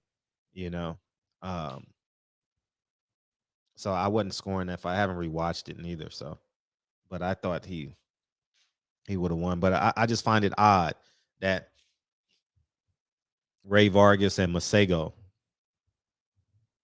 can get fights in 5 months, and Gary's fighting once a year. Someone should ask him. He'll be at the fight. He'll be at the fight on July 30th. So y'all will have the ability to ask him. That they family go out strong and heavy. What's up, Max? How you feel? Yo, what's good? The bridge is over. Okay. That's what this YouTube shit sounded like, man. It was like everyone was united. They already coming for your head. Now everybody else is like, hey, I ain't fucking with them. Well, fuck you then. Like, yo, the bridge is over. Facts. Man. Facts. I mean, I honestly, I was kind of surprised because I'm not gonna lie, I never really asked, so it's kind of my fault. But I thought that you and Dante were part of the LDBC. I thought it was just all black, YouTube boxing personality. Yeah. Yeah. I actually started out with Dante, and we would go to fights together. We had a great time. Great time. He's been in my house. I've been in his. Great time. I've been on his show once. Blue Bud was his co-host for an extended period of time. I used to watch that on Sunday, and we had a hell of a run together, man. There were tough times where he couldn't get credential. I would I would do my best to help get them credentials. Most times it worked, sometimes it didn't. I don't know. But I just think it's just ego, power makes no to me it really didn't make no sense. Because it's always gonna be people watching both and supporting both. So but anyways, you're muted if you were saying something. No, I was just telling my cousin I was talking to you and shit. Oh, Cause okay. they saw me tag you that one time when you gave me that free game, Oh man. yeah. Yeah, I was like, this is my partner right here, man. I was like, hey, this is my millionaire homie right here. Play a partner. I play a partner, man. I play a partner. Yeah. Hey, you know how niggas be out here like, hey, well, trying to put you on. I was like, hey, he be dropping game on me, bro. Like, you know what I mean? I'm soaking it up. Facts. Please do. Yeah, but no, I mean, it was kind of surprising. I think a lot of this, I think the Shakur Stevenson and Earl Spence shit kind of probably got a lot of this rolling. How Shakur came for Dante, Spence came for whoever he was talking to, and then now everyone's kind of like, oh, wasn't me, not talking about me. It's like, I mean, they're talking about somebody, you know what I mean? But I don't know. I kind of felt like he was maybe even throwing subliminals at Blue Blood in some of the stuff that he was saying. Oh, I did pick up on that. See, I wish I would have jotted notes. I watched it last night at like 1:00 in the morning when I got to my hotel room, and then I did my video. I thought he did. I really thought he did. I did, but I can't quote him, so I can't speak on it. But I think it was just with some of the clickbait titles. You know what I'm saying? Because I mean, because Blue Blood be getting me with that shit sometimes too, and then I have to read the whole thing, and I'm okay. He didn't. Okay, he got me. Like when I get a notification, I only get half the title. He got it. So yeah, but I mean, I don't know. I think I do think that it was something that if everyone is locked in together, that it's something that could have been maybe discussed privately without making YouTube videos about. It didn't make sense, and it didn't. But here's the bigger point I want to talk about, Max, since we're coming down the stretch on the show, is presence. Like someone called in there or beamed in earlier. I can't speak on the individual relationships that has been formed, whether it's new media, old media, LDBC, whatever. I can't speak on it because I don't know it, right? But I can speak on the relationship of LDBC and boxing, new media and boxing. You know what I mean? I think at the end of the day, you have to go get your power. And I think LDBC members go to the fight as a fan. Dante doesn't go to fights, right? 78 doesn't go to fights. But the people who are going to the fights, they don't go to disrupt. They go to support the fight. Nothing will change. Nothing will change. Fighters will use our platforms. We'll have cool relationships with them. Some of us will have personal relationships where we hang out outside of boxing and you don't, whatever the case may be. But to disrupt boxing, you got to make a commitment to being disruptive. I don't think neither LDBC nor new media has made a commitment to disrupting boxing. You understand what I'm saying? I think that's where we got to be. That's where it's got to be. Fuck the credentials. Fuck you. Fuck your power. We going to have our own press conference. And if this black fighter don't show up, this Mexican fighter show up, this white fighter don't show up, we're not supporting them. I think it's interesting you say that too, because, and I know this is just YouTube, a lot of it is personalities, a lot of it is, entertainment at times, but some of these guys in particular, and I don't know them because I only see bits and pieces of clips, but they be talking real tough talk. You know what I'm saying? Like really tough type of really abrasive, aggressive talk. Right. But like you said, the energy is not disruptive when it comes to real life boxing and press conferences and meeting fighters and promoters and shit. Like they're quick to tell each other they're gonna throw each other in the trunk and they're gonna slap motherfuckers, they're gonna rob people, and then when they see fighters, hey, can I get a question real quick? Hey, man, so up. It's like, who are you? Yeah, right. And I think that's where that is in my head. that's how I would view like both of those organizations, and I will frontline and support them as a because I want to disrupt boxing. I love going against the machine. That's like what I'm built for. You know what I mean? And that's probably why when people do hate videos on me, it's like water under the bridge, because I want to take down the machine. You know what I'm saying? You know what I mean? So, but I think that we got to be disruptive. You understand? I don't think long term, I don't think no one can lead from their couch. I don't think so. I think it will be just a cyber congregation, a cyber conversation, if it remains the way it is now. I think we got to think outside of credentialing. I think we got to think outside of our relationships with these fighters. I think that I think that's the ticket, because I mean, having a cool relationship with a fighter is cool. I want power though. Like I really like. I don't understand how people really understand how much I value power. I don't want to negotiate. I want mine. I'm going to take mine, and that's worked for me. And I trick people because I have a smile. I smile. I'm respectful. I can code switch. You know, sometimes it don't work. You know, but the point I'm making is I don't negotiate at all. And you're going to stay on your side of the fence. I'm going to stay on mine. There's too much one leg on each side of the fence.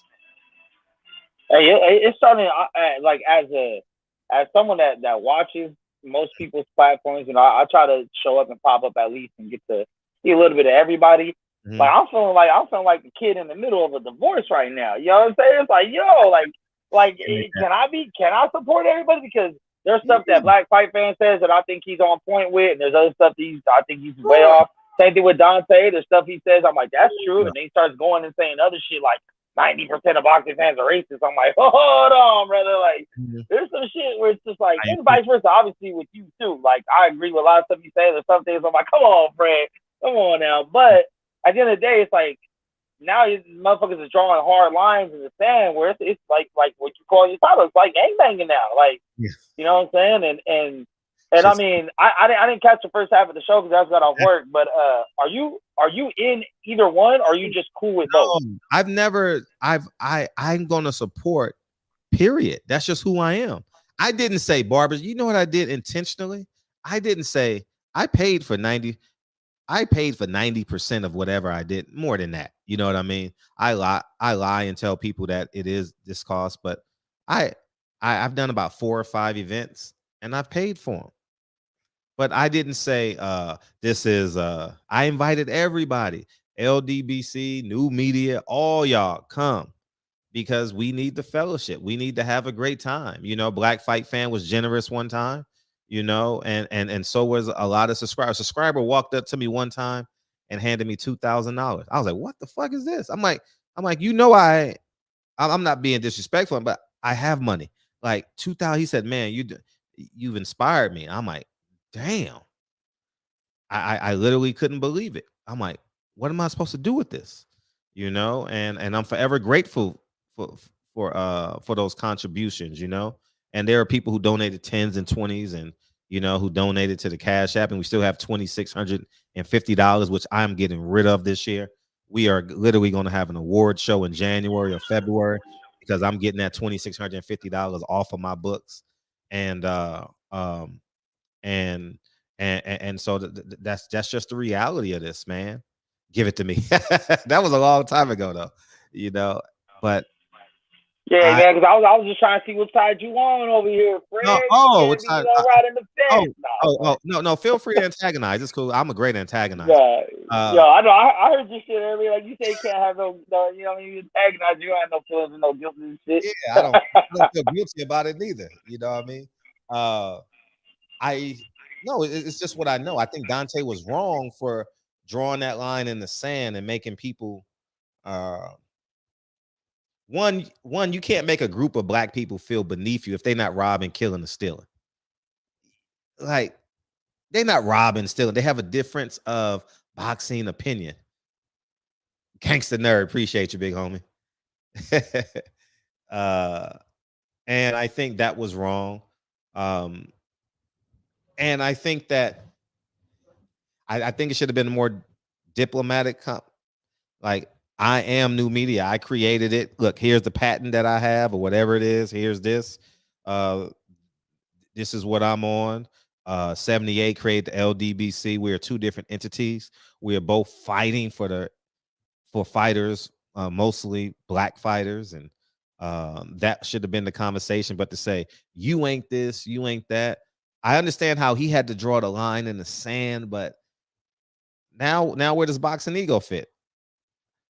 I haven't listened to him a lot recently because I haven't really clicked on a lot of. Everybody's talking about Terrence Crawford, Earl Spence. The shit, I mean, I'm just waiting for it to drop. So I don't really watch too many Earl Spence, Terrence Crawford videos. But I haven't heard him in a while, but I remember him and Dante was really cool, you know, and hopefully it works out. But Holly said in the video, it was like, damn, you know, now him and it doesn't look good. yeah, now him and IKEA just like two Buffalo soldiers, you know. I mean, they're about to go win a war by themselves, you know, and it's just the reality of this thing, man. And I just hope that I mean, it's definitely gonna smooth itself out, but I'm not going back. You know, like, for example, I disagree with a lot of what people say at LDBC, but I've never gone on here and say, fuck them niggas. I just disagree with them. That's it. It doesn't agree with how I operate and how I move. So I hit the unsubscribe button. That's it. I ain't going, this motherfucker ain't shit. This motherfucker ain't shit. You neither, motherfucker. Nah, man. That's like disrespecting the whole civil rights movement. I'm not. No. Let me omit that because I'm not gonna be Floyd Mayweather. I'm not gonna be Floyd Mayweather and say I'm like Harriet Tubman, this motherfucker. No. But it's like not every Republican is a racist. Not every Democrat is pro-choice. You know what I mean? So you know, yeah, the blanket statements we getting dudes in trouble, and that's the thing. Like when I was listening to Dante shit, and he was talking about new media, we come with facts, and do clickbait titles and all this other stuff.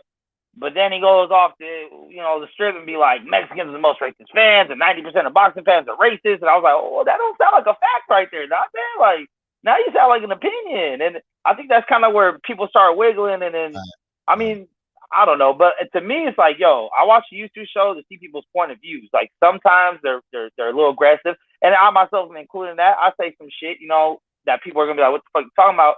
But then I can explain like, this is why I feel that way. And then when you hear it, you're like, oh, okay, so I get what you're saying now. That it makes sense. But I understand like kind of the game of YouTube. Where you gotta have something that people are wanting to watch, which sometimes is a little abrasive. So you gotta have yeah. If everyone gets along, ain't nobody gonna watch that shit. That's just the way it goes. That's the way life works. Alhamdulillah. Yeah. So yeah, I mean, I said I seen this. I've seen the responses. I've seen Black Fight fans response. And he had some good points too, but it ended up being some fuck you ass shit too. So I was like, well, really? Yeah, oh yeah. It's a so but he had some points too in what he was saying and his counters. So I was like, I try to take the information and thank you for the entertainment. We'll go ahead and push that to the side, but what's the point you're making? Okay, I see where you at. Like all the whole like fuck you, I'm not with you, well fuck you. It's like that's emotion. You know what I'm saying? So we'll deal with the facts. Yeah, because it's cyber anyway. They ain't meeting. Ain't nobody gonna meet. This is the internet. He's in Thailand. I'll just say this, man. Ike don't go to fights. He said it's him and Ike, right?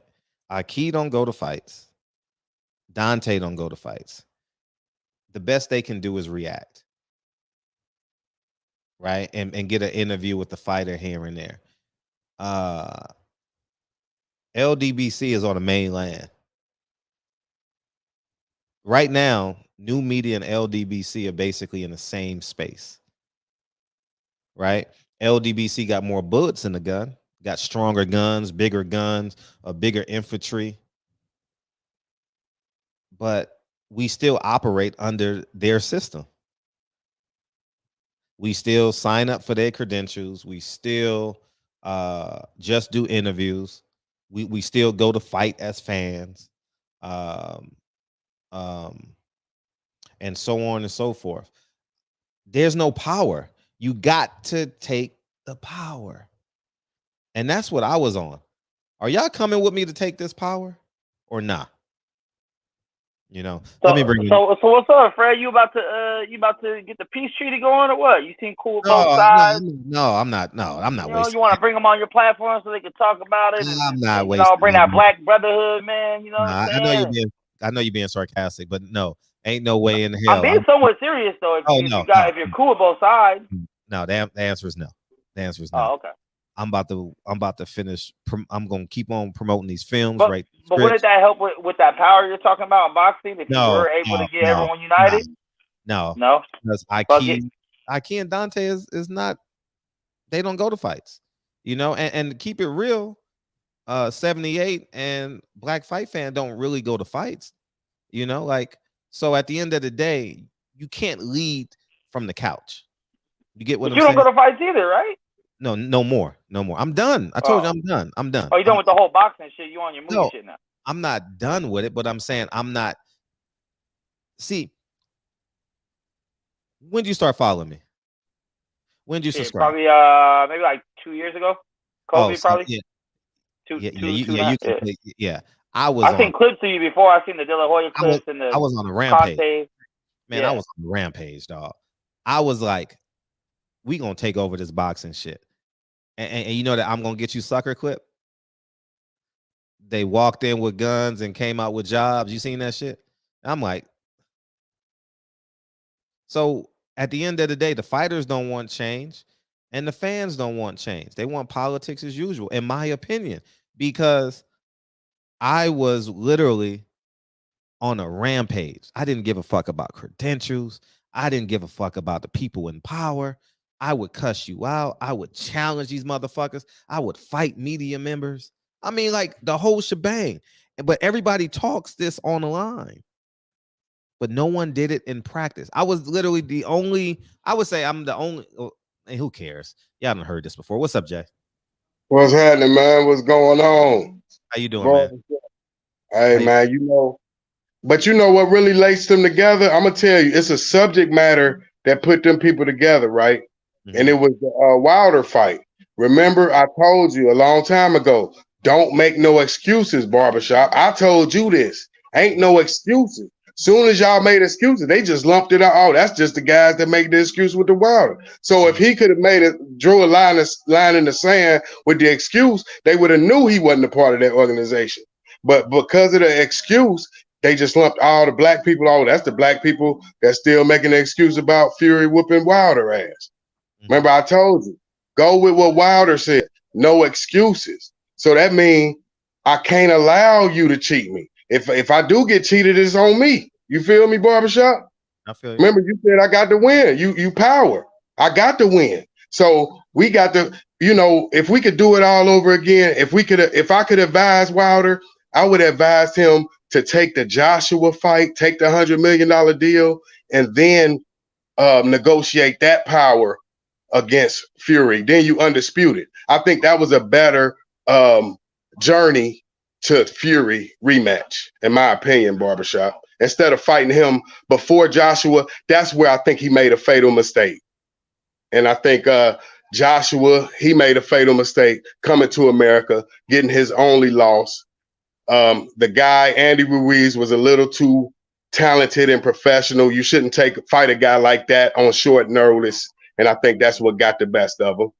But if we could do this again, we must avoid the Fury rematch. Be proud of your draw. He was disappointed in his draw. And I think the main reason he didn't take the Joshua fight was having to fight in UK first. But salute to Devin Haney. He showed you what could be done overseas. And I wish Wilder would have took that approach. But he thought Fury. Yes, sir.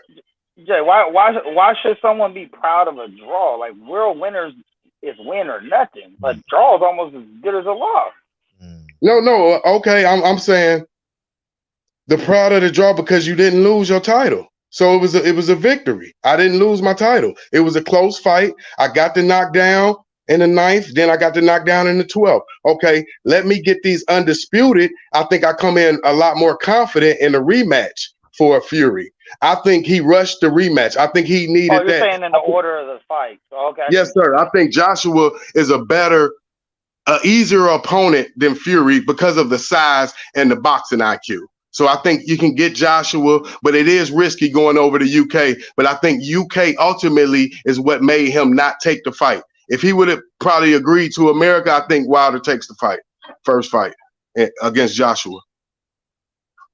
What's y'all thoughts? I mean, hindsight's 2020, man. I ain't going back down the fucking road, man. You're right. I'm gonna just say you're right. That shit's so old and exhausting, and man. It's now because Devin Haney is showing you. I'm just saying history repeats itself. So now we got undisputed Devin Haney. He took the sacrifice. That's what I'm saying. It's not the past. The past is now. You use the past for the future. Now Devin Haney has set a precedent. Y'all have to go through me. You asked me a question about Wilder, and I'm saying right. That's it. I mean, hindsight's 2020. So it's always easy to say what you should have did. Yeah. But do y'all think is this shouldn't have made that video? but do y'all think that's what linked them together? Was Dante's Boxing Nation and 78 both felt that he was cheated? Nah. And remember, they used excuses. So that was that was a lot of hate. Don't tell me you didn't get hate for using excuses. I was just saying, like, from an outsider that kind of stumbled upon this shit in the YouTube wormholes, I thought all y'all were together. That's what I thought. Fred, Dante, Akeem, the LDBC. I thought it was all LDBC coming into it. I think who gives a fuck? Like, who gives a fuck? Like the fact that you're fighting that voice, fuck them. Like, it's a no-win proposition. Who are you trying to please? But it's the fighter, obviously, because if Earl's the one you talking about the subliminals at people. I'm talking about the conversation about, was it because people were talking about Wilder was cheated? Who gives a fuck? You're never gonna satisfy that margin of fans. So I'll say fuck them. But be a leader. Be who you say you are. If you say you're not going to make excuses, this is for the future.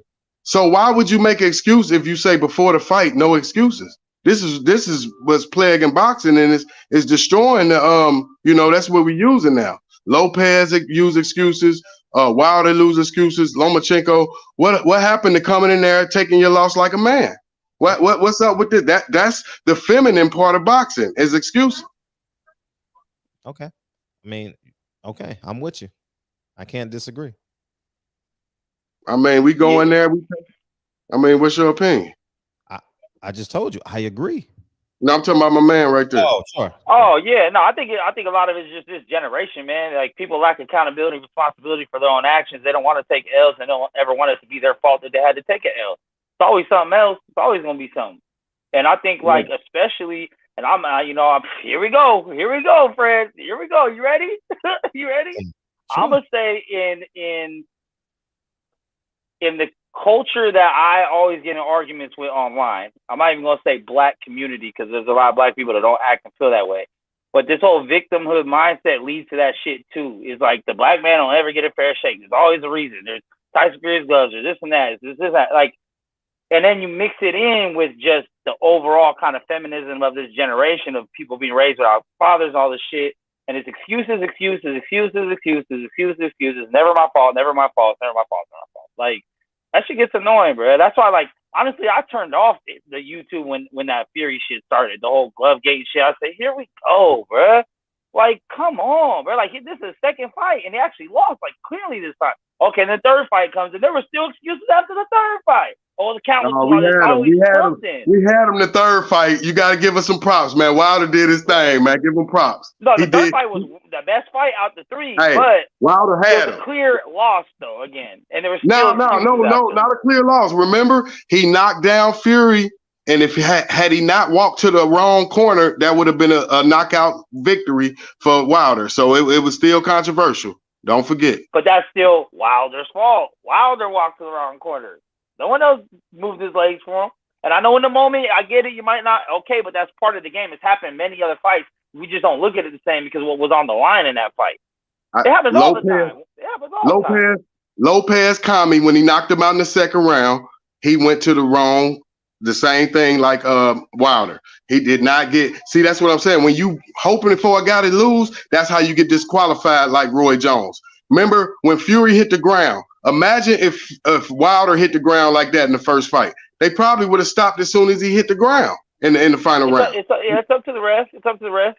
You know what I'm saying? We don't know what those meetings are in between. I mean, before the fight of what the refs can allow. You know, certain refs allow certain things, other refs don't.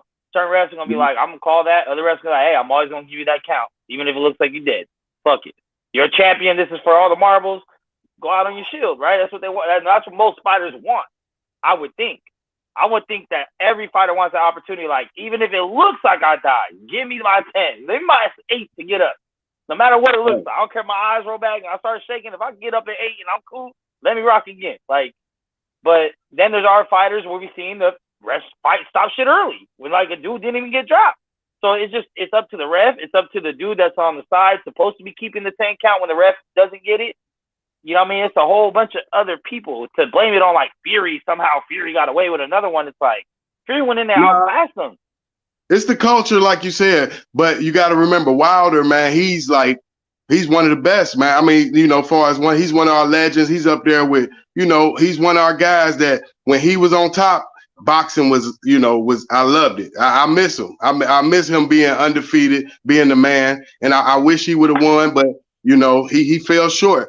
But I still like to reminisce on his power because his talent has really never been seen before. You know what I mean? Both of them really, Fury and Wilder, but I think we can't give them too much slack because of a loss.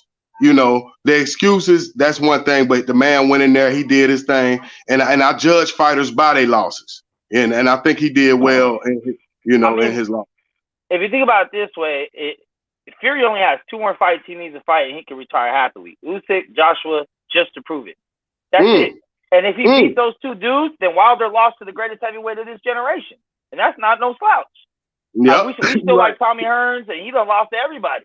You know what I'm saying? Tommy Hearns lost to everybody. He's still considered a 4 king, even though he was last place in that. You know what I'm saying? So it's like, hey, Wilder losing to Fury and him getting 3 of them against the greatest of this generation, if Fury ends up being that, there's no pride loss. Okay, you were second best. That's still good. There's millions of people across the earth that would think they got hands. You were second best to actually prove it. So right. Either way, I just want to see unity amongst people. It's okay to disagree, but all this shit I just think it was weird when fighters start putting pressure on the media. All of a sudden, the media is folded. That's what I'm seeing it. The way Shakur and Spence have kind of started pressing back against the press, you see a lot of these motherfuckers starting to tuck their tail and start copping pleas now. And that's the only thing I don't like about it is, like, I understand you need the fighters for your content. Most of you, if you want to grow, be bigger, you're hoping for an interview and whatnot, so you want to keep cool relationships. But you know, don't start tucking your tail when the fighter says, "Hey, so why you guys writing this shit?" Like, oh, that wasn't me. I'm not. Nah, come on, man. That don't look cool. And that's one thing I can respect about Fred. I ain't seen him cop no pleas yet when everyone's been putting pressure on him.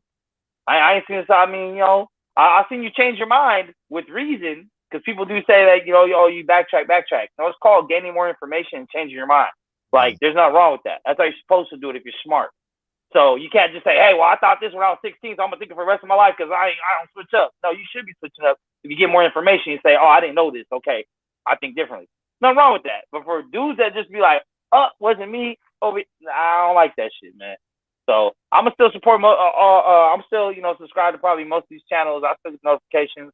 I still watch the videos, but I'm going to go chill with the fam right now. Always love for having me on, Fred. Thanks for dropping me that game, man. You know what I'm saying? Thank you, dog. Hey, you already there. It's better to have allies and customers, man. Yeah. Have allies. Hey, I'll remember that forever. But I'm gonna fuck with y'all, man. I'll see y'all. Appreciate you. Yeah. Any last words, Jay? What you got before I bring man? You know you're doing a good job out here, man. You know you always coming with the great content. You know what I mean? Thank you.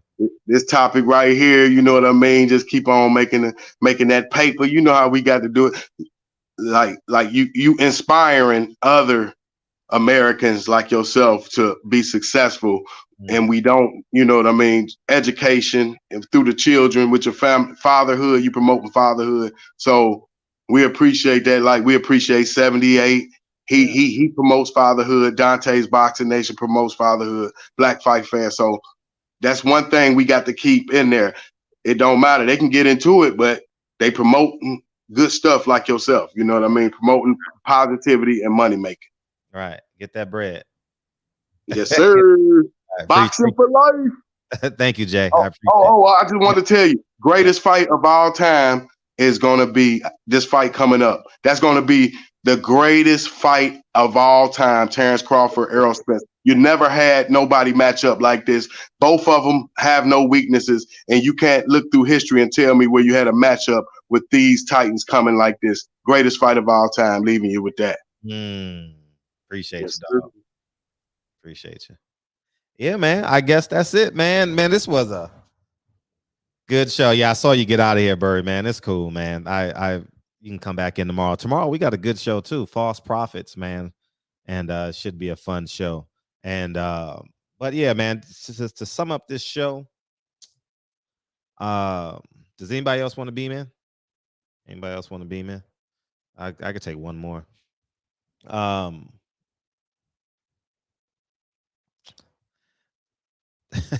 Don't kill the whole farm for one mad cow. You know what I mean? You can't kill the whole fucking farm, man. Man, you got some good pieces of filet mignon in that motherfucker, man. Some ribeyes, you know? Yeah, San Francisco was an amazing time, man. I was spending time with my college teammates, man. Man, yeah, tomorrow's show gonna be fun. Yeah, man. We just had a great time, man. The kids played in the backyard. Hey, they got this new invention, dog. I know it's new to me. It's old to y'all. Where you can go to Costco and you can put water in water balloons like 20 at a time. I didn't know that. What's up? I didn't know that till yesterday. You know what I mean? Yeah, man. And it is what it is, man. I think, yeah. Hustle, son. What do you got to say? Hey, what's up? What it do, Fred? Hey, what's up, bro? Man, nothing. I just want to holler and check on you. What's up? Yeah, feel free. No, ain't nothing. All this goddamn turmoil and controversial stuff going on, man. You know, I think it's good every now and then for everybody just pretty much check on each other. Just that's be like, love. That's love. How you doing? You know what I'm saying? That's love. No, that's love. I'm good, man. Man, I'm on cloud 38, man. Man, I'm feeling good, man. I'm rejuvenated, man. I ain't seen my friends in 3 years because of COVID. Man, I'm happy than motherfucker, man. You know, they playing I heard you was talking about that like it was like some relationship like from like college or whatever and whatnot. Yeah. Mm-hmm. Yeah. So I have 6 people in my accountability team, and we basically know everything about each other. There's not many secrets, pretty much. We got like a 20-year text thread, right? And we're college teammates, college roommates between the 6 of us, right? Kids born on the same day. You know, like for real. Wait. You say kids born on the same day, so let me y'all had a goddamn part of that. Everybody got together. No, but different years, but born on the same day. Okay. I was just gonna say, hey, man, y'all since it's some freaky mess, boy. Ooh. Yeah. Have parents born on the same day. Like it's just really cool, and we just get together every year. We make a point to get together every year, and it was just a great weekend. We spent 2.5 days together, man. I miss them thoroughly. I talk about them a lot on the show, at least mention them. And I hit the rejuvenate button, man. And it's cool because one of us is one of the richest families in Ohio. I saw that's the one with the dealership, right? Yeah. And he's an atheist. I can give 2 shits about him being an atheist. And then we got one is a teacher, one is an accountant. You know, and we all cross the spectrum politically, and and we don't give a fuck. And that's what I said. Like, motherfuckers are killing the whole farm for a cow. I don't give a fuck, man. We about to love on each other for the next 2.5 days, and we gonna come back next year and do it again, and we gonna be talking in the thread and calling each other and just loving each other no matter what. See, maybe that's that group my brothers has allowed me to understand disrespect versus it, because we disagree a lot. Oh man, we disagree. What? Oh, we fight like motherfucker. Like, nah, I ain't doing it. Nah. But when we get together, I love you, man. I ain't seen you in so long. But now all of us are going to be in Vegas and California now, because Ohio's moving to California. And my son has basketball practice with my other teammate's son on Saturday. So we get together on Saturday. So it's just, so the universe is bringing us, I would say God, but the atheist is moving to California. So, so it's just a beautiful thing, man. Like, when we prayed for food, he didn't get in the circle. We don't love him no less. Like, it's his choice. Right. And I think that's kind of like, you know what I'm saying, the biggest issue with us as a whole. Yeah. We get to the point where it seems like if it all boils down, we really get to think about it, we all really have the same agenda, but we have different approaches and directions of getting to that agenda. And Right. it's sad because it's certain people that like that get into like positions that other people don't get to. And once they get to those positions, sometimes they may forget that other people may not have like the gifts that this individual person may have had to get to that point. Right. And it pains me because like I get to think about like the little situation with the Dante Boxing Nation, you know what I'm saying, the thing with the LDBC. And if a person, you know what I'm saying, that don't have any ties to either one of those, would have stepped on the outside and listen to both of them, they'll see they ain't near the same type of approach. Pretty much. They have the same type of approach. But when I listen to Dante, I have to be honest. It's certain things that he said where it comes to like the same agenda that, you know, a lot of things that have been used against us, that the shiny thing that they give to monkeys. You give a shiny thing to a monkey, they get distracted and they lose focus. Right. Okay, the term of the new media. If you think about it, okay, that's the term that he say that he trademarked, right? Yeah. That's just a term. That's just a word, right? What's more important, that term or that word, or the whole That's what I think. That's agenda what I of believe. everybody is trying to reach and try That's to what get I to? believe. That's what I believe. You understand what I'm saying? And I get that. But let me tell you something else that really, know what I'm saying, made me really, know what I'm saying, like stop and think about it. If you think about our history for real, like a lot of things, know what I'm saying, that was like made by, and I hate to make it sound like it, but I have to. A lot of things, know what I'm saying, that black people, know what I'm saying, like made or pretty much invented. And when the other people, know what I'm saying, figure out how to monetize it, whereas we didn't. Okay. If the new media thing came about, because that's not a term that he actually, know what I'm saying, discovered. It came about before him. He trademarked it. But it was used before he trademarked it.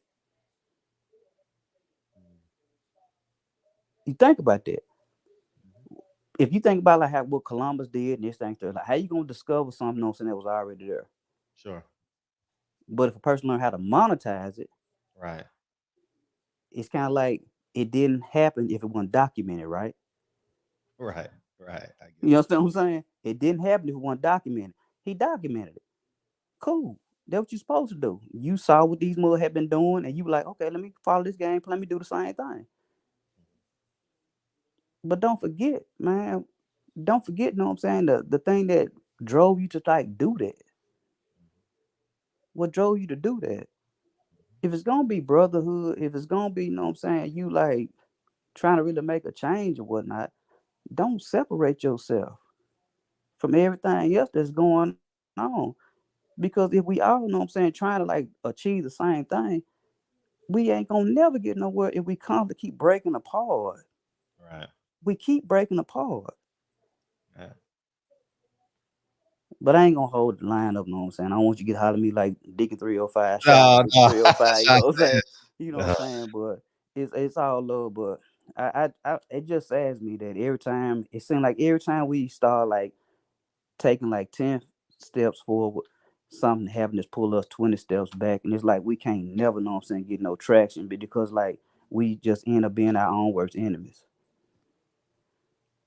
Very much so. But shout out to you, man. Shout out, know what I'm saying, to the LDBC. I Yeah. say that.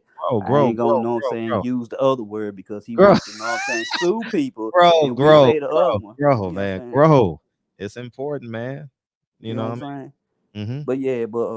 But yeah, shout out to the LDBC. That's what I say. Shout out to the Appreciate LDBC. Peace. You know what I'm saying? And that's what it is. I'm Yeah, out. grow. So Blu-ray, what you on, big homie? What you on? I got you in a second, dog. Blu-ray. What's up, dog? Nah, what's up, family? I was just trying to see what was going on. I've been listening for a little bit, but Yeah. you know, Oh, nah, just basically Dante basically said he's not attached to the LDBC, and he basically like kind of threw a whole lot of mud on him, like separating him, like I am W.E.B. Du Bois, like I am the new Negro, or you know what I mean, Booker T. Y, like the separation, you know. So it was you know, I didn't like that part, you know. oh, okay. So Dante made a video talking about Yeah, that. he made a video, and I don't like how you separate, but they're below you there, like you know, and maybe I'm included in that as well. Who cares? But I think that at the end of the day, don't kill the farm for one cow. You know, So the whole new media term is what he's saying that's what he is and that's what he's connected to. And I'm assuming people that's rocking with him are saying the same thing. So we are basically podcast gangbanging is what we're saying, right? yeah, that's what I was like, man, this is stupid, dog. And I haven't heard any reactions, but I'm just gonna say, if any nigga is like wanting to fight over this cyber shit, this shit dumb, man. You know, ain't nobody going to fights, dog. Like, Well, you know, listen. I don't listen. Like, I like Dante. I ain't never met him, don't know him personally, but I yeah, like him. You know what I mean? I listen to his videos. Black Fight fan, I know him personally as my brother. Like, we yeah. gonna go back to back, fight all that with each other. But I'm not, you know, I'm not necessarily LDBC. Like, you know, they just rock with me, but it ain't like I'm an official member. You know what I'm saying? Like, Yeah. I'm not claiming nobody. Like Fred, I'm in your shop almost every night. Sometimes I say something, sometimes I don't. But I rock with Fred. If Yeah. me and Fred somewhere, anybody I get it, am. Fred, me and Fred gonna go back to back. I'm rocking with him, period. Like, so like at the end of the day, we should be claiming brotherhood, fatherhood. Like we focus on the wrong things too much, bro. Like they kill me with this man. Bro, I'm not doing nothing with no podcast. I'm not with nobody, bro. I'm for the black man. I'm for any man that's standing up, taking care of their kids, and I'm for brotherhood. Anything outside of that, bro, everybody need to sit down somewhere. Bam. You summed up the fucking show. You said the words I've been searching for 2.5 hours. Hey, bro, everybody, bro, it's just why, bro. Like I be trying to do this media stuff, bro, but I fall back from it because, bro, they do too pushy, bro. Like it's too much. Like everybody want to make videos just to make money and clickbait to get people to click on their videos so they can make money. Bro, if that's your only means of making money, man, you're hustling backwards. Just my personal opinion, bro. If you gotta make up lies and create drama just to make some money, man, you pussy and you're not a real man. Just my opinion. Right. I'm with you. I'm with you on that shit, man. Like, man, I'm with you on it, dog. And I'm glad you said that shit because that's the one thing that I stand on, man. Man, is fatherhood, man, and like brotherhood. And but Fred, watch this. This yes. how real I am. I've told you and I've said it live. In my opinion, you the realest dude doing boxing commentating. And let me tell you why. Because one thing about it, you're not gonna sugarcoat nothing, and you gonna go at whoever, no matter the powers that be, anybody, right? I gotta be transparent. I don't see everybody in the boxing game, whether it's Dante, Black, and Black my brother, and I'm on record, and he know that. But at the end of the day, I don't see nobody going everybody like you're not biased. Like people say, and I know you heard me say this, stay on code, stay on code. Y'all keep saying staying on code for people that's not on code. I can't do it. Right. I can't stay on code for nobody that's not on code. I'm not finna do that. Right. So for all, even the LDBC, which is my brother, 78, that I call 78 every time I call him, he pick up. Like me and 78 got a good relationship. But I'm gonna be real with you. Even my brother, 78 Black, they be saying, hey, stay on code. But bro, I'm not staying on code for niggas that's not on code, bro. I'm not doing it. Right. Sorry, just not finna do it, bro. And then I'm gonna say something else, right? Like, I think you said something about people get mad at you if you say you're not going for Deontay Wilder, right? Like me, like, see, I'm a boss, you a boss. So we can talk how we want to. Like some people can't talk the way they want to. But at the end of the day, if I'm talking boxing, I'm talking boxing. I'm not talking about my friends. I'm not talking about favoritism. None of that. I'm speaking boxing. So the first Tyson Fury Wilder fight, I went from Tyson Fury. It's on record that I was going for Tyson Fury, period, right? So people get mad because I'm like, bro, I thought we were talking boxing. Right. I'm not talking about it's just like, think about this, bro. When you was in the hood growing up, if one of your partners, if they was finna get ready to fight, and your other everybody on the sideline betting, or we playing football or basketball, everybody on the sideline betting, these are your two friends. You gonna bet with who you think gonna win. Right. It ain't personal. Right. I think Brandon gonna beat Chris. That's just what I think. Based off this, that, and another. That don't mean I hate Chris. I just feel like Brandon gonna win. So they kill me with that stuff, bro. If I'm talking about boxing, I'm saying such and such gonna win based off these attributes, not because I don't like him. This is not a like thing. Like grown men should be not invoking their emotions when it comes to picking a boxing man. I'm going off skill set. I'm going off this. I'm going off that. Just like the Earl Spence Terrence Crawford. I don't hate Terrence Crawford, and even though I've worked with Earl Spence in the past, now I believe Earl has the skill to beat him, and I've articulated on record. Period. Yep. So I'm not gonna say nothing and not be able to back it up. I'm gonna tell you why. This is why I believe this. This is why, okay, outside of, you might say I'm biased, and that's cool. I can't argue that because I know him personally, and we worked together and we had a friendship, right? But my thing is, based off his attributes and his skill set, this is why I believe he can win. And based off Terrence Crawford getting routed by smaller dudes, I believe Earl could beat him. Period.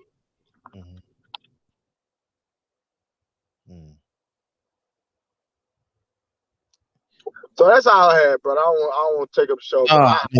I appreciate you. We got to separate emotions from manhood, and a lot of these dudes that come on the platform, bro, y'all just made me feel like y'all raised by y'all mama, and y'all had absolutely no male influences in y'all life at all. Because you can be raised by your mother, but have uncles, brothers, and other men that you come in contact with in the process of your, of your life that can show you different qualities of a man. So I'm not going to sit up here and just talk down on a man because he didn't have his mother in his life. I mean, his father in his life. But some of these dudes just too emotional for me and not logical, and it just made me feel a certain way about him. Right. No, you're absolutely right. And before you came in, we talked about disagreeing and disrespect. Like, disagreeing is not disrespect. I don't like, and I think that this platform is pretty great about it because people disagree with me every night. Every night, a handful of people disagree with me, whether it's in the chat or whether it's in person. You know what happens the next night? Come right back. And they disagree again. Fuck you, nigga. Like I'm Fred, more. Go ahead. but Fred, they can't say because I disagree with Fred, I don't like him. That's female stuff, bro. That's a broad. If you feel like if you come in the shop and you have a mature conversation with Fred and you disagree with him, and then at the end of the conversation you say I don't like him based off his perspective, bruh, come on. Yeah, that's weak. That's extra weak. It is. It's extra weak. It is. It is, man. It is. And like you say, I disagree with everybody, but I don't go around, oh, fuck them. I've never even said it on my platform. Motherfuckers hate my guts, and I've never disrespected their platform. I won't do it. Hey, and so many people never met you. That's crazy. Yeah. I never will. And why I said, this is the crazy part, Fred. Let's just say hypothetically somebody say they didn't like you, but you knew them personally and you knew they was going through something. You the type of dude I know that'll look out for that person to come through for that person, even though that they don't like you because you're not emotional like that. But then they got somebody in their life that's rocking with them every day that'll know what they're dealing with and won't even help them. Facts. I done seen it too many times, bro. Yeah. That's real life.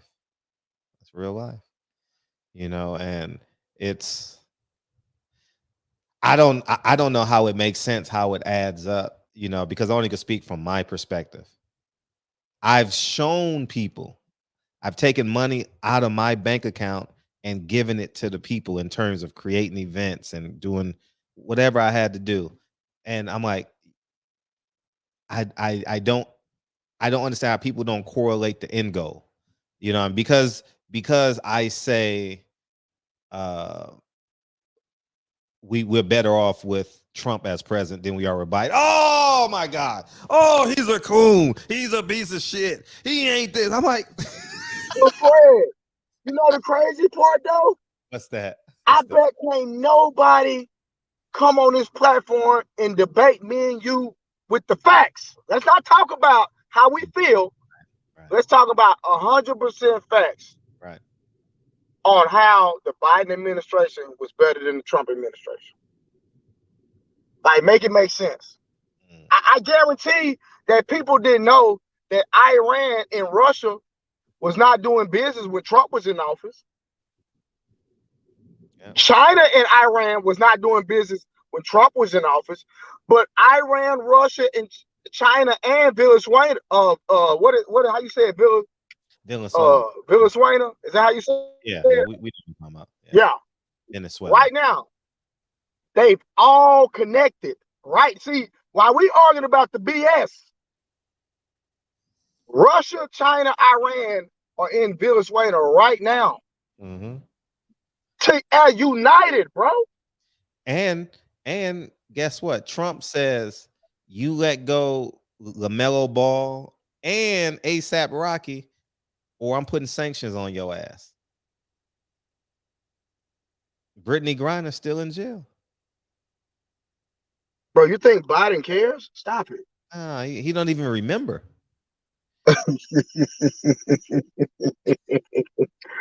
But I said that to say this, while we're fighting against each other over some podcast bull BS. Right. Bro, these countries that are not allies of America are uniting, bro, and they planning something big, bro, and people don't even know it. But when Trump was in office, not a single soldier died in 18 months.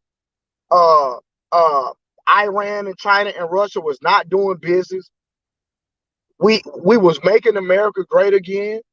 Or if people don't know it, well, it wasn't for black people. Well, guess what? You had a tax cut with gas alone. Whether you believe it or not, you had a tax cut alone.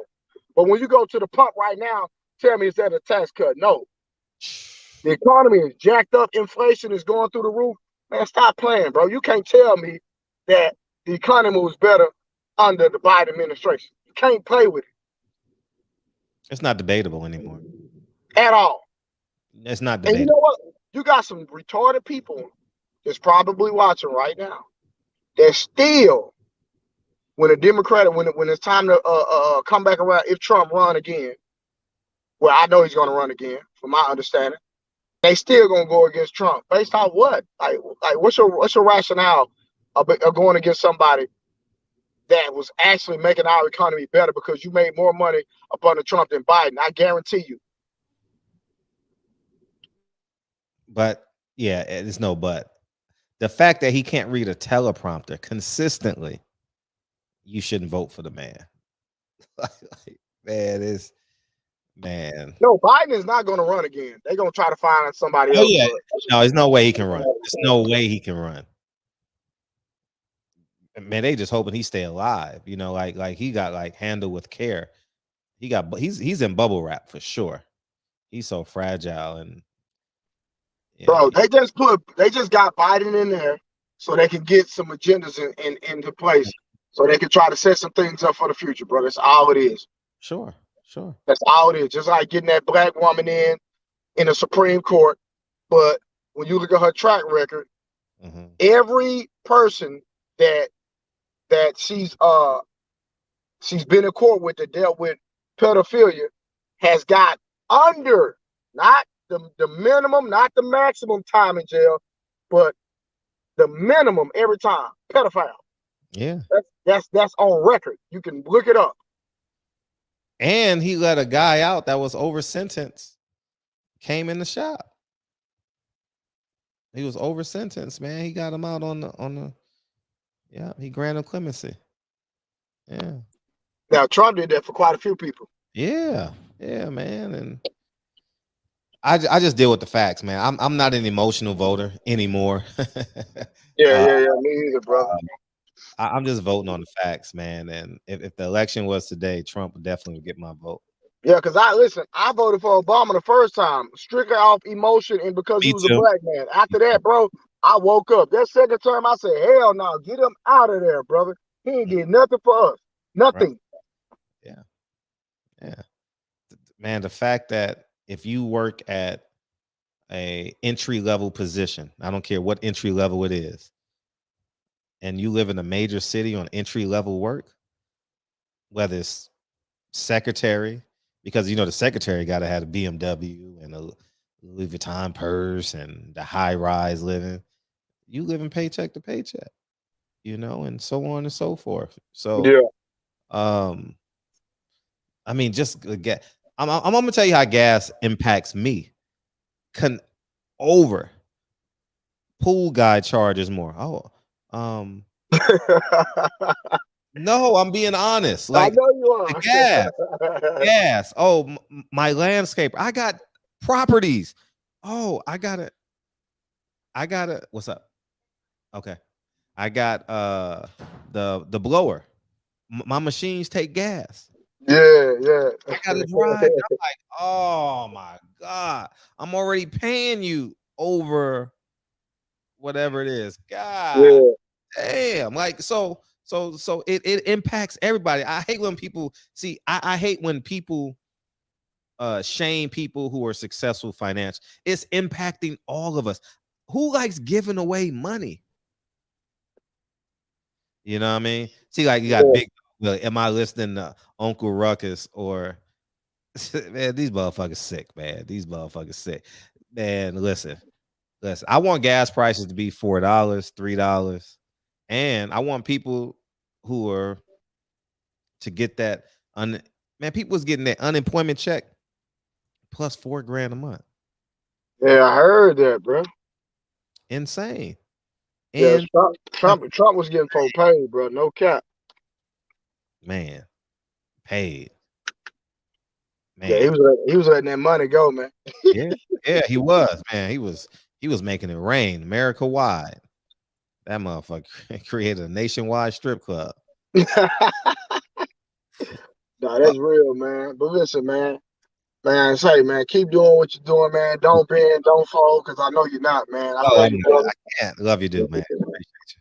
All right, man. I'll be back in here tomorrow, bro. Please. It's a fun show tomorrow. All right. All right, peace, K. What's up, Francis? What's up, dog? How you feel? You've been traveling, moving and shaking, going to New York, and What's going on, bro? What's going on, man? First of all, I just want to say congratulations on all your success. If I begin to read them off, we'll be here all night. Yeah, I don't mind. You got so much. Congratulations on everything, man. Hope everything is well with you and the family. First and foremost. Second and foremost, I agree with you. It's all about power with the whole LDBC new media situation. It's unfortunate that it's power against us. The same thing. It's not the same thing, but I draw it to like with Will Smith and Chris Rock. It's a power dynamic, you know what I mean? Somebody has to be on top or whatever the case may be. But I don't want to waste my energy talking about that. I kind of want to talk more about I didn't get a chance to ask you what fight would you like to see Deontay Wilder take when he comes back? I think I'm quite interested in, and I think you know boxing well enough. You know Deontay with it pretty well. Given what he has gone through to where he's at right now, what would be a good comeback fight for Deontay Who Wilder? did I say yesterday? I thought of somebody yesterday. Dillian White, Derek Chisora. I like that fight. There was somebody on the PBC side. The one who just upset his sparring partner. Joyce, Joe, what's his name? Who's that? He signed the PBC now. God, why am I drawing a blank on this man? He's an awesome guy. He just got married. Oh gosh, I always forget names when I know him. That it's not Joey DeVaco, right? No, hell no. All right, so he too short. He definitely is. Yeah, he'll be on the end of that right hand. So those are the fights you think are good warm-up fights for Deontay Wilder to get back. I don't even think it's a warm-up fight. I think it's we don't know. Do you think he needs a warm-up fight? Johnny Rice. I think him and Johnny Rice would be a good fight. Okay. Big Shot Shaw, he's on Top Rank and Lou DiBella, so that's not happening. I think Johnny Rice will be adequate. I think if Corneco can win, the winner of the Corneco, whoever he's fight, I think that's a good fight.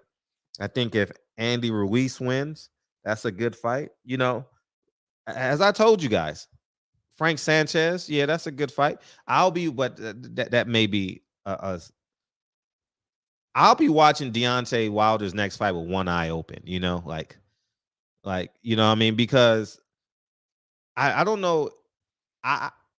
I'm going to equate it to when I literally be exhausted. At the end of when I was a school teacher, at the end of FA will be a good fight. Yeah, that makes sense. FA, that makes perfect sense. At the end of the school year, I would just be exasperated. And I would sleep for like 2 or 3 days. Wow. And I don't even know I'm that tired because I'm just ripping and running the whole school year, but my brain is free. I ain't got to think about grading papers, doing homework.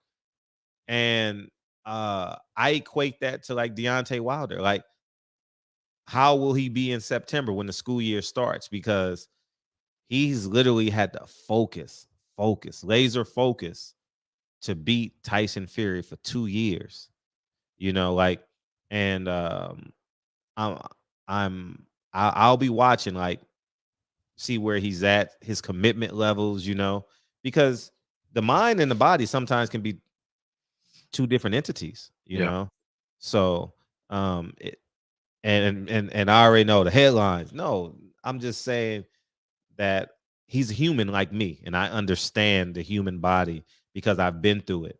You know, not on the physical level and competing at the highest level, but to give us a deeper insight, if you don't mind, because I was just about to ask you, like, as an athlete, as a former athlete, you know, obviously taking punches is a little bit different than maybe twisting your knee or you know, your hamstring going out on you or something, you know, going for a layup or something, for example. But like, give us a little insight of like.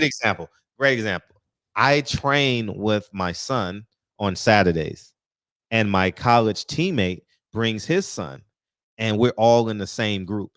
And he asked me, did I miss it? I said, no. Not at all. I don't miss it. I don't want to go to practice every day. I got my fellowship group. I see y'all once a year. You and I are 15 miles apart, so we see each other more often. And but I don't miss it. And I don't know if Deontay Wilder is still committed to the sport The man is well. The man said, I make more money outside of boxing than I do in boxing. So and his daughter, he ain't got to worry about his daughter. He has a beautiful family. He has a beautiful woman. He has great friends around him. Just dropped it. You know he's happy because he just dropped a song. It takes happiness to write a song. You know what I mean? Like, it ain't like, motherfucker, fuck you, nigga. Nah, he's really happy. And so I'm very interested to see how his happiness translates into wanting to catch a body, you know? So I don't ever want to compete at that level again. I don't. I have no desire. So is it safe to say that after Wilder got immortalized with the statue and being in silk sheets for a little bit now, it's gonna be a little bit tough for him to get back on the bicycle, so to speak. Get back in the Ferrari. I don't know that. I can't say that because for me, yes, because I love being a father. I don't know if you noticed, I looked to the left because Lincoln was telling me good night. He said, I love you, good night. I was looking to the left. You know, I love being a father now. There's nothing more in the world that I want to be than a father. Nothing. I am addicted to being a father, addicted to it. You know, and so you asked me to go back and be a collegiate athlete? Hell no, I want to be a father. Love it. You know, and so that may be Deontay Wilder. Wilder gets up, his kids beating him up in the morning, and he goes down and goes to the pool and he shoots jump shots, and he probably has a chef, you know, he out there cooking, or maybe he's cooking. You know, like it's a very comfortable lifestyle. And I'm not comparing my life to Deontay Wilder. He's made more money in one fight than I can ever make. Well, I'm not gonna say ever make because I'm still pursuing, but I have a very comfortable lifestyle, and I am happy than a motherfucker. And I don't want to go back to them poor days and I had to get up at 5:30 a.m. Don't want it. Nah. So you can only imagine how happy Deontay Wilder is. He's beyond. And I haven't spoken to him in over a year, but he's happy, man. He's happy. I follow him on Instagram, man. He dropping music. Man, I bumped into his wife at an event out here about 2 months ago. Happy. I said, do you need anything? No, I'm good. I just want to make, that's it. Just, just be the man that I am. And, she was good. She was with her girlfriends having a great time. And, but yeah, it's hard, man. It's hard to transfer that veracity. I don't have that veracity anymore. Don't got it to want to get up and run 5 miles and get busy on the court doing suicides and up and down. Nah, I run a slow 3 or 4 miles. You know what I mean? Go to the gym, and look, I'm not even hitting the heavy bag this summer. I'm not hitting the heavy bag to August 11th. So that tells you like my tenacity, like I'm moving at my own pace. You know what I mean? So maybe Deontay Wilder has that. We won't know till he steps in the ring. It's hard to kiss on your daughter, give your daughter 100 kisses a day, and be an animal. It's hard, man. It's hard. It's hard. It's hard. So, that switch definitely is gonna be hard to flip. Yeah. Maybe he still has it. We'll see. Like, we'll know. We gonna know. We definitely gonna find out because he said he's coming back this year, right? Yeah. Blue Blood said he's coming back by the end of the year, and I'm happy. I want to see him, but I'm gonna be like, okay, is it the same Wilder with the veracity and the tenacity, and it's gonna be on full display. That's amazing. That's amazing. One final thing I wanted to ask you, which I like to get into these type of conversations. Sure. I want to know what was one of the takeaways, one of the biggest moments of the weekend from being around, your brothers. Oh man. Yeah, you can share with everybody. I've shared. We kept our families together. And I talked about this on my Instagram. It's gone now. I gave a very passionate speech on my Instagram. We kept our families together. And you're talking, we only had one rich guy in the group, the white guy. I'm giving y'all when y'all guys see the picture. Very successful, families uberly successful, hundreds of millions of dollars, very important person in Ohio. And we kept our families together, man. And the fact that our kids are playing in the backyard, No political group kept us together. No fraternity kept us together. It was the love of each other that kept us together, man. It wasn't like, oh, well, you got to pay your dues. We don't pay dues. We literally got a 20-year thread, you know what I mean? And as I mentioned, we have one person who's an atheist. We have one person who's a diehard Democrat. We have another person whose mom was a Black Panther. It ranges in demographic and where we come from and how we fight. That didn't mean a goddamn thing this weekend. Are you barbecuing?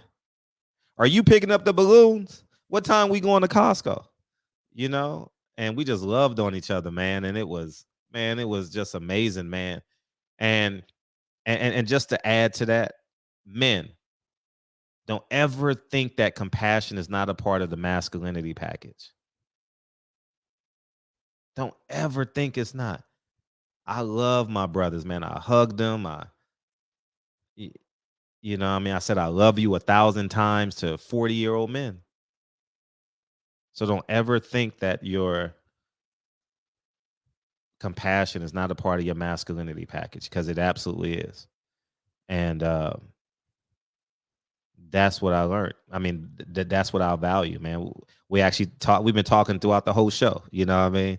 And that's why I got my phone in my hand. We've been talking, texting the whole show. So, and I hope everybody has that. Like, these guys are the people that I'm accountable to. Like, they know everything about me, all the bullshit I've been through, the bad times with Dre, the good times with Dre. They know all of it. I cried in their arms, whether it's through text or whether it's really in person, you know. And I hope everybody has someone or a handful of people that they can literally trust. You know what I mean? And now it's so deep now that no one can squeal on nobody, because we know too much about each other. Amazing. You know what I mean? We all in the bank vault stealing. You know, at this point, we got a 20-year text thread. 20-year text thread. Amazing, dog. You know, so and don't be and start saying I love you, man. I said I love you about 1,000 times, man, to the kids, to their families, to them. Man, it was, man, 2.5 days went by too fast. You know, too fast. So that's what I would say. Did you guys get an old pickup game for old time's sakes? The kids did. Oh, y'all didn't get out there? The kids did. I mean, we shot in the backyard, but so who still got it though? I don't know if none of us got it, man. We all because we did more sitting than standing. So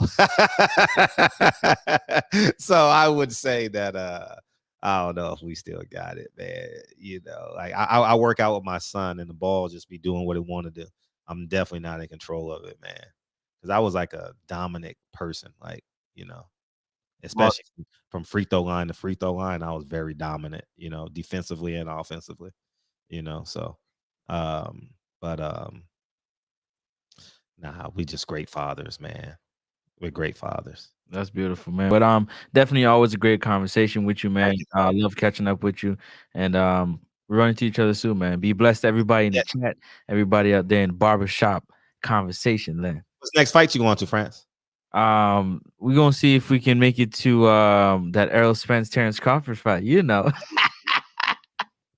I want to see one of these fights too, man. Hey, we all waiting for it, man. Hey, you know how it go.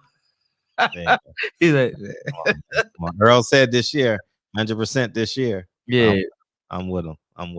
So, you don't go to fights no more, but if Wilder comes back, will you make it to one? No, I don't have to anymore. Okay, cool. No, just for Wilder's sake, I'm talking. Not really. I love Wilder. The reason why, because it costs thousands of dollars to go to a fight. You know, you was in New York. Yeah, definitely. How much that hit you for? Like, round number. About 2.5. Exactly. Your hotel is $200 a night because New York has the highest sales tax. Hell yeah. You're paying $150, but when you check out, it's $200 a night. You know, your airfare. You're spending $100 minimum a night on food and entertainment. You want to shop, you want to have a little fun here, a little this, a little that, you know? Yeah, so I really need to put that money into where I'm at now. I hear that. And artistically, I'm into making films. So I got to put that money there. I don't have no dime to waste because I'm my own investor. Yeah. So I love it. Mm-hmm. All right, let me not hold up, man. Y'all be good. We'll definitely talk. All right. All right. Appreciate you, dog. Yes, sir. All right. Yeah, man. I had a great time, man. I just pray everybody has that, man. Man, the best time ever, man. We doing it next year at the Hawthorne. I said, I told them, everybody's coming to my house and no one's getting a hotel room. We gonna figure this shit out. You know what I mean? I got a back house, so that'll be cool. That'll take care of one family, but we'll just do something in downstairs or something because we're trying to turn the bedrooms into like workout rooms and toy rooms and all that type of shit. I don't know. We still got 2 rooms that we don't know what we're doing with. But anyways, at the end of the day, y'all don't care about them fucking problems. The bigger problem is we gotta love on each other, man. And don't forget about being compassionate, man. Don't forget about being compassionate, man. Well, I had a great weekend, man. And I'm gonna catapult this energy that I had this weekend into building something. You know what I mean? You got to turn that inspiration into an action. And I'm inspired tonight. Like the weekend I had, I'm totally inspired, man. Totally inspired. So I love y'all, man. We back tomorrow. Tomorrow's going to be a fun show. Tomorrow's going to be a very contentious show. Very, very contentious show, I believe, on some level. You know, I mean, especially with my stance on the Nation of Islam and not only that, Creflo Dollar and everybody else, you know, have the same opinion about them. They're frauds, you know. So but anyways, man, I love y'all. I'll see y'all tomorrow. Great conversation. And Cooking with the Champ in 2 days, 48 hours. We got Cooking with the Champ. Did you find an editor, dog? Did you find an editor? Anyways, go support. He's almost at 500 subscribers, man. Let's get him to 500 subs. He's dropping his channel now.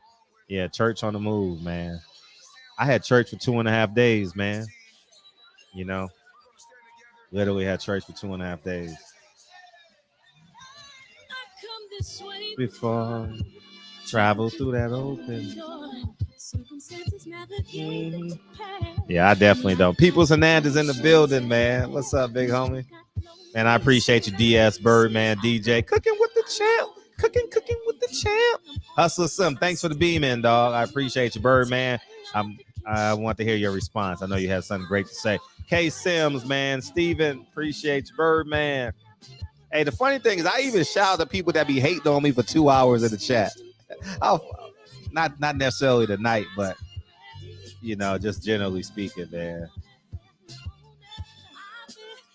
357, man. Appreciate you, man. Appreciate you, man. Andre Griffin, appreciate you. D Will, Big Dog Willie, appreciate you. KB, we got to do a KB and Big Dog Willie show. Hey, don't worry, midterm elections, we're gonna bring out the political gunfire, man. We're gonna bring it out, Dr. J. Yeah, man, we're gonna bring it out, man. What's up, man? Black Undertaker, man. Appreciate you, dog. Eric Bolden, man. Appreciate you, Peoples Hernandez, man. It's all love, man. C99, welcome down, Ram. Everybody else, man. Thank you guys so much, man. Yeah, this was a good show, Hustler Sim. Thank you, Yova. Yeah, man. Oh, you sent it to Rob G? Okay, good. Good. Hopefully it works out, man. You know, we've been missing you the past couple of weeks, you know. And mate, hey, dog, I want to take my son to the home run derby because the All-Star game is here in LA. The guy said $600 or $700. I'm like, I don't want to take him that bad. I'd rather wait till they go to a small market, get on the plane. Man, hey, I'm not paying $600 or $700 to watch no home run derby. Man, you kidding me? I ain't hell to the no. You crazy, dog. I thought sport was like I know it's a business. What the hell am I thinking? $600 or $700? Hell no, I ain't paying that. No. I ain't doing that. I can't do that shit.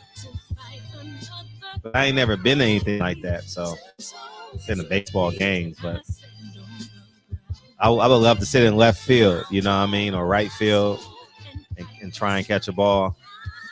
Oh, you got to Cooking with the Champ this Tuesday, 9 o'clock. We're going to be in the building.